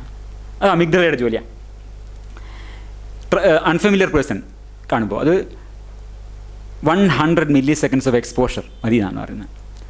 അപ്പോൾ ഇതിനെക്കുറിച്ചുള്ള പഠനങ്ങളുണ്ട്. അപ്പോൾ ഈ ചിത്രങ്ങൾ കാണും, ഇതിൽ ഏറ്റവും ട്രസ്റ്റ് വർത്തി ഏതാണ്? എനിക്ക് തോന്നുന്നത് എല്ലാവരും തീരുമാനിച്ചു കഴിഞ്ഞു ഇതാണ് ട്രസ്റ്റ് വർത്തി, ഇത് ട്രസ്റ്റ് വർത്തിയായിരുന്നു. ഇതൊരു ന്യൂട്രൽ ഫേസിനെ കമ്പ്യൂട്ടർ പ്രോഗ്രാമിലൂടെ മാറ്റി കൊണ്ടുവന്നിരിക്കുകയാണ്. ഇതാണ് ഏറ്റവും ഇതാണ് മിക്കവാറും ആൾ ഏറ്റവും ട്രസ്റ്റ് വർത്തിയായിട്ട് വിശ്വസനീയമായ മുഖം. ഇത് വളരെ വിശ്വാസയോഗ്യവും ഒരേ മുഖത്തെയാണ് കമ്പ്യൂട്ടർ ആനിമേഷനിലൂടെ മാറ്റിയിരിക്കുന്നത്. ഈ അമിഗ്ഡല എന്നത് ഒരു വളരെ പുരാതനമായ ഒരു മസ്തിഷ്ക ഭാഗമാണെന്ന് പറയാനാണ് ഞാൻ ആ ചിത്രം കാണിച്ചത്. ഇവിടെ എലി മുതൽ ഇങ്ങോട്ട് മനുഷ്യനിൽ വരെ അമിഗ്ഡലയുണ്ട്. നമ്മൾ വികസിതമായ മസ്തിഷ്കങ്ങൾ അതിനു മുമ്പേ അതിപുരാതനമായ ദശലക്ഷക്കണക്കിന് കോടിക്കണക്കിന് കൊല്ലങ്ങൾ ആയി നമ്മുടെ കൂടെയുള്ള അമിഗ്ഡലയാണ് തീരുമാനമെടുക്കുന്നത്. ഇതിൽ നമ്മുടെ യുക്തി ചിന്തക്കൊന്നും വലിയ സ്വാധീനമില്ല. പ്രീ ഫ്രോണ്ടലൊക്കെ പിന്നെ വരുള്ളൂ. ഇത് അമിഗ്ഡല ലെവലിൽ നടക്കുന്ന സംഗതിയാണ്, സബ്കോർട്ടിക്കൽ ലെവൽ. ഇതൊരു പഠനമാണ്. ഇത് ടൊഡറോവ് എന്ന് പറഞ്ഞ ഒരാളുടെ ഒരു പഠനം 2008 നടത്തിയാണ്. 3 തരം ഫേസുകളെ, ഇത് ന്യൂട്രൽ ഫേസാണ്, ഇതിന് അദ്ദേഹം 3 തരത്തിൽ ഇതൊക്കെ മാനിപ്പുലേറ്റ് ചെയ്തു. ട്രസ്റ്റ് വർത്തിനെസ് കൂട്ടാവുന്ന പോസിറ്റീവും ട്രസ്റ്റ് വർത്തിനെസ് കുറയുന്ന നെഗറ്റീവ് സൈഡിലേക്ക് ഈ തരത്തിൽ അതിനെ മാനിപ്പുലേറ്റ് ചെയ്തു. എന്നിട്ട് ആൾക്കാരെ ഇത് കാണിച്ചിട്ട് പഠനങ്ങൾ നടത്തി. അപ്പോൾ ഇതിൽ ഈ ഫേസസിനെ എങ്ങനെ കാറ്റഗറൈസ് ചെയ്യുന്നു എന്നുള്ളതാണ് നോക്കേണ്ടത്. അപ്പോൾ ഹാപ്പി, ആംഗ്രി, ന്യൂട്രൽ 3ആയിട്ട് ക്ലാസിഫൈ ചെയ്തു. നമ്മൾ നോക്കുമ്പോൾ when trustworthy facial features become more exaggerated. Trustworthy ഇതാണ് ഈ എക്സ് ആക്സിസിലുള്ള ഇതാണ് ഇത് ട്രസ്റ്റ് വർത്തിനെസ് ഡയമെൻഷൻ. നമ്മൾ നേരത്തെ കണ്ടല്ലോ, ഇവിടെ ന്യൂട്രൽ, ഇവിടെ നിങ്ങോട്ട് മോസ്റ്റ് ട്രസ്റ്റ് വർത്തി, ഇവിടെ നിങ്ങോട്ട് ട്രസ്റ്റ് വർത്തിനെസ് കുറയും, വിശ്വാസം കുറയും. അപ്പോൾ വിശ്വാസ്യമായ മുഖം അതാണ്. നോക്കൂ, വിശ്വാസ്യമായ മുഖങ്ങളൊക്കെ കിടക്കുന്ന എവിടെയാണ്? അതൊക്കെ ഹാപ്പിയാണ്. സന്തോഷമുള്ള മുഖങ്ങൾ വിശ്വാസ്യമായ മുഖങ്ങളായും ദേഷ്യം പിടിച്ച ആംഗ്രി ആയ മുഖങ്ങളൊക്കെ ഇതിനിപ്പുറത്തേക്കാണ്. അതാണ് ആ ഗ്രാഫ്.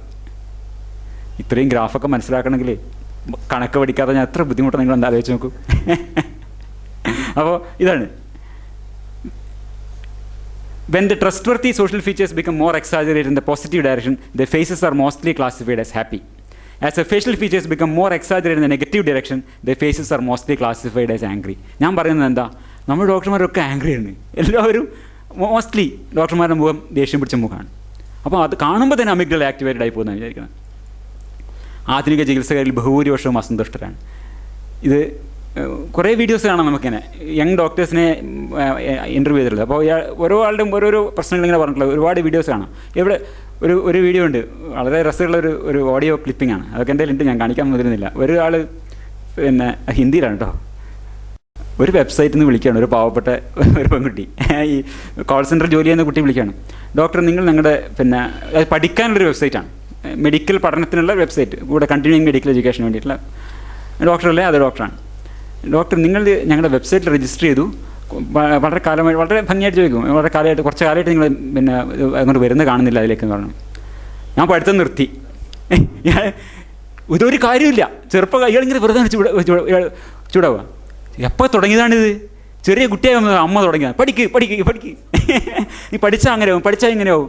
എന്താ കാര്യം? നിങ്ങൾ ചപ്പാത്തിയിൽ കഴിക്കുന്നത്, അതെ നിങ്ങൾ പരിപ്പല്ല കഴിക്കണേ, ഞാനും അതൊക്കെ തന്നെ കഴിക്കണേ. ഇയാൾ ഒരു കാര്യമില്ല, ജീവിതം മുഴുവൻ ഇങ്ങനെ പഠിച്ച് ഞാനിനി പഠിക്കുന്നില്ല, മതിയായി. ഈ രീതിയിൽ ചൂടാവാണ് മനുഷ്യൻ. കാരണം വെച്ചാൽ അത്രയും ഫ്രസ്ട്രേറ്റഡ് ആണ്. അപ്പോൾ ഇത് നമ്മൾ ഇപ്പോൾ വെറുതെ ഒന്ന് സോഷ്യൽ മീഡിയ നോക്കിക്കഴിഞ്ഞാൽ വിദ്യാർത്ഥികൾ മുതൽ ഇങ്ങോട്ട് ഏറ്റവും സീനിയർ ഡോക്ടർമാരും എല്ലാവരും അസന്തുഷ്ടരാണ്. ഇത് അരുൺ മംഗലത്തെന്ന ഒരു ചെറുപ്പക്കാരനായിട്ട് ഒരു PG സ്റ്റുഡൻ്റ്. അപ്പോൾ അദ്ദേഹം എഴുതിയ റാഗിങ് അനുഭവ കഥ വളരെ വിശദമായിട്ട് ആ റാഗിങ് അദ്ദേഹം നേരിടേണ്ടി വന്ന പീഡനങ്ങളെക്കുറിച്ചും അതിപ്പോഴും അദ്ദേഹത്തിന് വരുന്ന സ്വാധീനത്തെക്കുറിച്ചും പോസ്റ്റ് ഗ്രാജുവേറ്റ് പഠനത്തിന് പോയിട്ട് പോലും ഇത് തുടരുന്നതിനെക്കുറിച്ചൊക്കെ പറയുന്നുണ്ട്. അപ്പോൾ അതിലൊരു ആൾ അതിൻ്റെ അടിയിൽ എഴുതിയിരിക്കുകയാണ്, ഇതൊക്കെ കഴിഞ്ഞ് വീഴുന്നവന്മാർ പിന്നെ എങ്ങനെ രോഗികളോട് അലിവ് കാട്ടും എന്ന് ന്യൂട്രലായിട്ടുള്ള ഒബ്സർവ് ചെയ്യുക. അപ്പോൾ അലിവോ എന്ന് വേറൊരാൾ. പിന്നെ ഇത് എക്സോസ്റ്റഡ്, ഫ്രസ്ട്രേറ്റഡ്.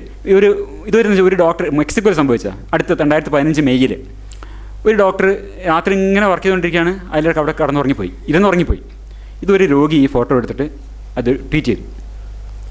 ഇങ്ങനെയാണ് ഡോക്ടർമാർ പ്രവർത്തിക്കുന്നതാണ്. 18,000 ഡോക്ടർമാരാണ് ഞാനും ഉറങ്ങിപ്പോയി എന്ന് പറഞ്ഞിട്ട്. കാരണം അത്രയും ഫ്രസ്ട്രേറ്റഡ് ആണ് ഡോക്ടർമാർ. എല്ലാവരും വിടുകയാണ്. ഐ ഹാവ് ഓൾസോ ഫോളൺ എസ്ലീപ്പ് എന്നിട്ട് ഇങ്ങനെ നിറഞ്ഞു 18,000 പേര്. ഇത് മലയാള മനോരമ ആരോഗ്യത്തിൽ അടുത്ത് വന്നതാണ്. ഡോക്ടർ എന്ന ആത്മബലി, 35 വയസ്സുള്ള ഡോക്ടറാണ്. ഡോക്ടർ എന്ന ആത്മബലി വെച്ചാൽ ഡോക്ടർ അസംതൃപ്തരാണെന്ന് കാണിക്കാൻ വേണ്ടി കാണിക്കുന്നത്. വളരെ അസംതൃപ്തരാണ് എല്ലാവരും.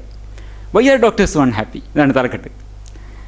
6% ഓൺലി 6%, ഇത് അമേരിക്കനാണ്, ഫോബ്സിൽ വന്നാണ്. 6% of doctors are happy with their jobs. 6% പേര് മാത്രമേ സന്തോഷമുള്ളൂ. They commit suicide at twice the rate of general population or half are unsure whether they would recommend the practice of medicine to young people. പുതിയ ആൾക്കാർക്ക് ഈ ജോലി എടുത്തോളാൻ 50% ആൾക്കാർ പോലും പറയുന്നില്ല എന്നാണ് പറയുന്നത്. വൈ ഡോക്ടേഴ്സ് ആർ സിക്ക് ഓഫ് ദർ പ്രൊഫഷൻ? അമേരിക്കയിലും സംഭവിക്കുന്നുണ്ട്. അമേരിക്കയിലാണ് നിർത്തിയത്. ഇന്ത്യയിലും എനിക്ക് തോന്നുന്നത് വലിയൊരളവോളം ഡോക്ടർമാർ അസന്തുഷ്ടരാണെന്ന് ഞാൻ വിചാരിക്കുന്നു. പല കാരണങ്ങളുണ്ട്. കാരണങ്ങളിലേക്ക് ഞാൻ പോകുന്നേയില്ല. ഞാൻ ഒരു മാർജാര വീക്ഷണമാണെന്ന് ഒരിക്കൽ കൂടി ഓർമ്മിപ്പിക്കട്ടെ. ഇത് വലിയ കളറോ വലിയ ഡീറ്റെയിൽസ് ഒന്നും ഉണ്ടാവില്ല. ഇത് 2011 വന്നാണ്. റിവ്യൂ ഓഫ് ലിറ്ററേച്ചർ ഉണ്ട് mental health of doctors. Mental ill health is common among doctors. വളരെ ഒരു അണ്ടർ സ്റ്റേറ്റ്മെൻറ്റാണ്. The job of a doctor is high pressure one. അതുകൊണ്ടാണ് മാനസിക. അപ്പോൾ ഞാൻ വിചാരിക്കുന്നത് സന്തുഷ്ടരായ ചികിത്സകരുണ്ടാവുമെന്നും ഈ രോഗികൾ ചികിത്സകരെ കൂടുതൽ വിശ്വസിക്കുമെന്നും വർദ്ധിച്ച പ്ലാസിബോ പ്രഭാവത്തിലൂടെ സംതൃപ്തരായ രോഗികളുണ്ടാവുമെന്നും പ്രതീക്ഷിച്ചുകൊണ്ട് എന്തോ ഒരു മനോഹരമായ നടക്കാത്ത സ്വപ്നം എന്ന് പറഞ്ഞുകൊണ്ട് തന്നെ ആ ഭാഗം ഞാൻ അവസാനിപ്പിക്കുകയാണ്. അടുത്ത ഭാഗത്തേക്ക് കിടക്കാം. രണ്ടാമത്തേത് സംശയ വ്യാപാരികൾ എന്നാണ്. ആദ്യം നമ്മൾ പറഞ്ഞത് ട്രസ്റ്റ് ഇൻ മെഡിസിൻ. ഞാൻ ഉദ്ദേശിച്ച പോലെ ഏതാണ്ട് 1 മണിക്കൂർ എടുത്തപ്പോൾ തീർത്തുണ്ട്. അടുത്ത 1/2 മണിക്കൂർ കൊണ്ട് മിക്കവാറും നമുക്ക് ഈ ഭാഗം തീർക്കാൻ പറ്റും എന്ന് ഞാൻ വിചാരിക്കുന്നു. സംശയ വ്യാപാരികൾ, മർച്ചൻസ് ഓഫ് ഡൗട്ട്. ഇതാണ് ഈ ആഴ്ചത്തെ മാതൃഭൂമി ആഴ്ച പതിപ്പാണ്. കണ്ടു കാണും എല്ലാവരും. ഈ ആധുനിക വൈദ്യ വിമർശകർക്ക് നമ്മൾ കാണുന്നത് വളരെ വ്യാപകമായൊരു പൊതുസമ്മിതിയുണ്ട്. നമ്മൾ ഡിസ്ട്രസ്റ്റ് ഓഫ് മെഡിസിൻ്റെ ഇത് പറയുമ്പോൾ ഒരു ഘടകമായി ഞാൻ കാണുന്നതാണിത്. എൻ്റെ മാർജാര വീക്ഷണത്തിൽ ഒരു ഘടകം ഈ മർച്ചൻസ് ഓഫ് ഡൗട്ടാണ്. ഈ തരത്തിലുള്ള അവിശ്വാസം പ്രചരിപ്പിക്കുന്ന ആൾക്കാർ വളരെ വ്യാപകമായിട്ട് ഈ തരത്തിലുള്ള നമ്മുടെ ഡോക്ടർ ഹെഗ്ഡെ പോലെ, മോഹനൻ വൈദ്യരെ പോലെ, ജേക്കബ് വടക്കാഞ്ചേരിയെ പോലെയുള്ള ആൾക്കാരുടെ പ്രവർത്തനങ്ങൾ ആധുനിക വൈദ്യത്തിലുള്ള അവിശ്വാസം പ്രചരിപ്പിക്കുന്നതിൽ ഒരു പങ്ക് വഹിക്കുന്നുണ്ട് കേരള സമൂഹത്തിൽ എന്ന് ഞാൻ വിചാരിക്കുന്നു. വളരെ വ്യാപകമായ പൊതുസമ്മിതി ഇതിന് കിട്ടുന്നുണ്ടെന്നുള്ളതാണ്. ഇത് വളരെ ആദർശാധിഷ്ഠിത. ഞാൻ ഈ ഒരു പ്രസൻറ്റേഷനിൽ ഉദ്ദേശിക്കുന്നത് ഇവരുടെ ഓരോ വാദത്തെയും ഗണ്ണിക്കാനല്ല. അത് ഞാൻ ചെയ്തിട്ടുണ്ട്. ഇപ്പോൾ ചില ആൾക്കാരുടെ ഒക്കെ ഓരോ വാദത്തിനടുത്ത് ഗണ്ണിക്കാനോ ശ്രമം ചെയ്തിട്ടുണ്ട്. ചില വീഡിയോസൊക്കെ ഓൺലൈൻ. ഇവിടെ വേറൊരു ശ്രമമാണ് നടത്തുന്നത്. ഇവരുടെ നിലപാടുകളൊക്കെ വളരെ ആദർശാധിഷ്ഠിതമാണ് എന്ന് നമുക്കൊരു തെറ്റിദ്ധാരണയുണ്ട്, പൊതുവെ തെറ്റിദ്ധാരണയുണ്ട്. കാരണം അവർ ഇതൊക്കെ ഈ എന്താ പറയുക ബഹുരാഷ്ട്ര കുത്തകളും പിന്നെ അവയവലോപിയും ആസ്പത്രി മാഫിയയും അങ്ങനെയുള്ള ഡോക്ടർമാരുടെ ഈ ക്രൂരകൃത്യങ്ങൾ അതിനൊക്കെ പ്രതിഷേധിക്കുന്ന ആത്മാർത്ഥതയുള്ള സത്യസന്ധതയുള്ള ആദർശധീരന്മാരായിട്ടാണ് ഇവർ വിചാരിക്കുന്നത് പൊതുസമൂഹം. പക്ഷേ ഞാൻ ഇത് എടുത്തു കാണിക്കാൻ ഉദ്ദേശിക്കുന്ന ചില കാര്യങ്ങൾ അദൃശ്യമായ വിവിധ കച്ചവട താല്പര്യങ്ങൾ, ചില കള്ളക്കച്ചവടങ്ങൾ തന്നെയും ഇതിൻ്റെ പിന്നിലുണ്ടെന്ന്. ചിലർക്ക് കച്ചവട താല്പര്യം, അവരുടെ കച്ചവടം നടക്കുന്നത്. ചിലർക്ക് കള്ളക്കച്ചവടം തന്നെ. പറച്ചിലും പ്രവൃത്തിയുമായുള്ള പൊരുത്തക്കേട് പലപ്പോഴും മുഴച്ചു നിൽക്കുന്നുണ്ട് എന്നുള്ളൊരു കാര്യമാണ് ഞാൻ ഇവിടെ പറയാൻ ഉദ്ദേശിക്കുന്നത്. അപ്പോൾ ഞാൻ പറയുന്നത് ഈ വിമർശനങ്ങളൊക്കെ നമ്മൾ കേൾക്കണം.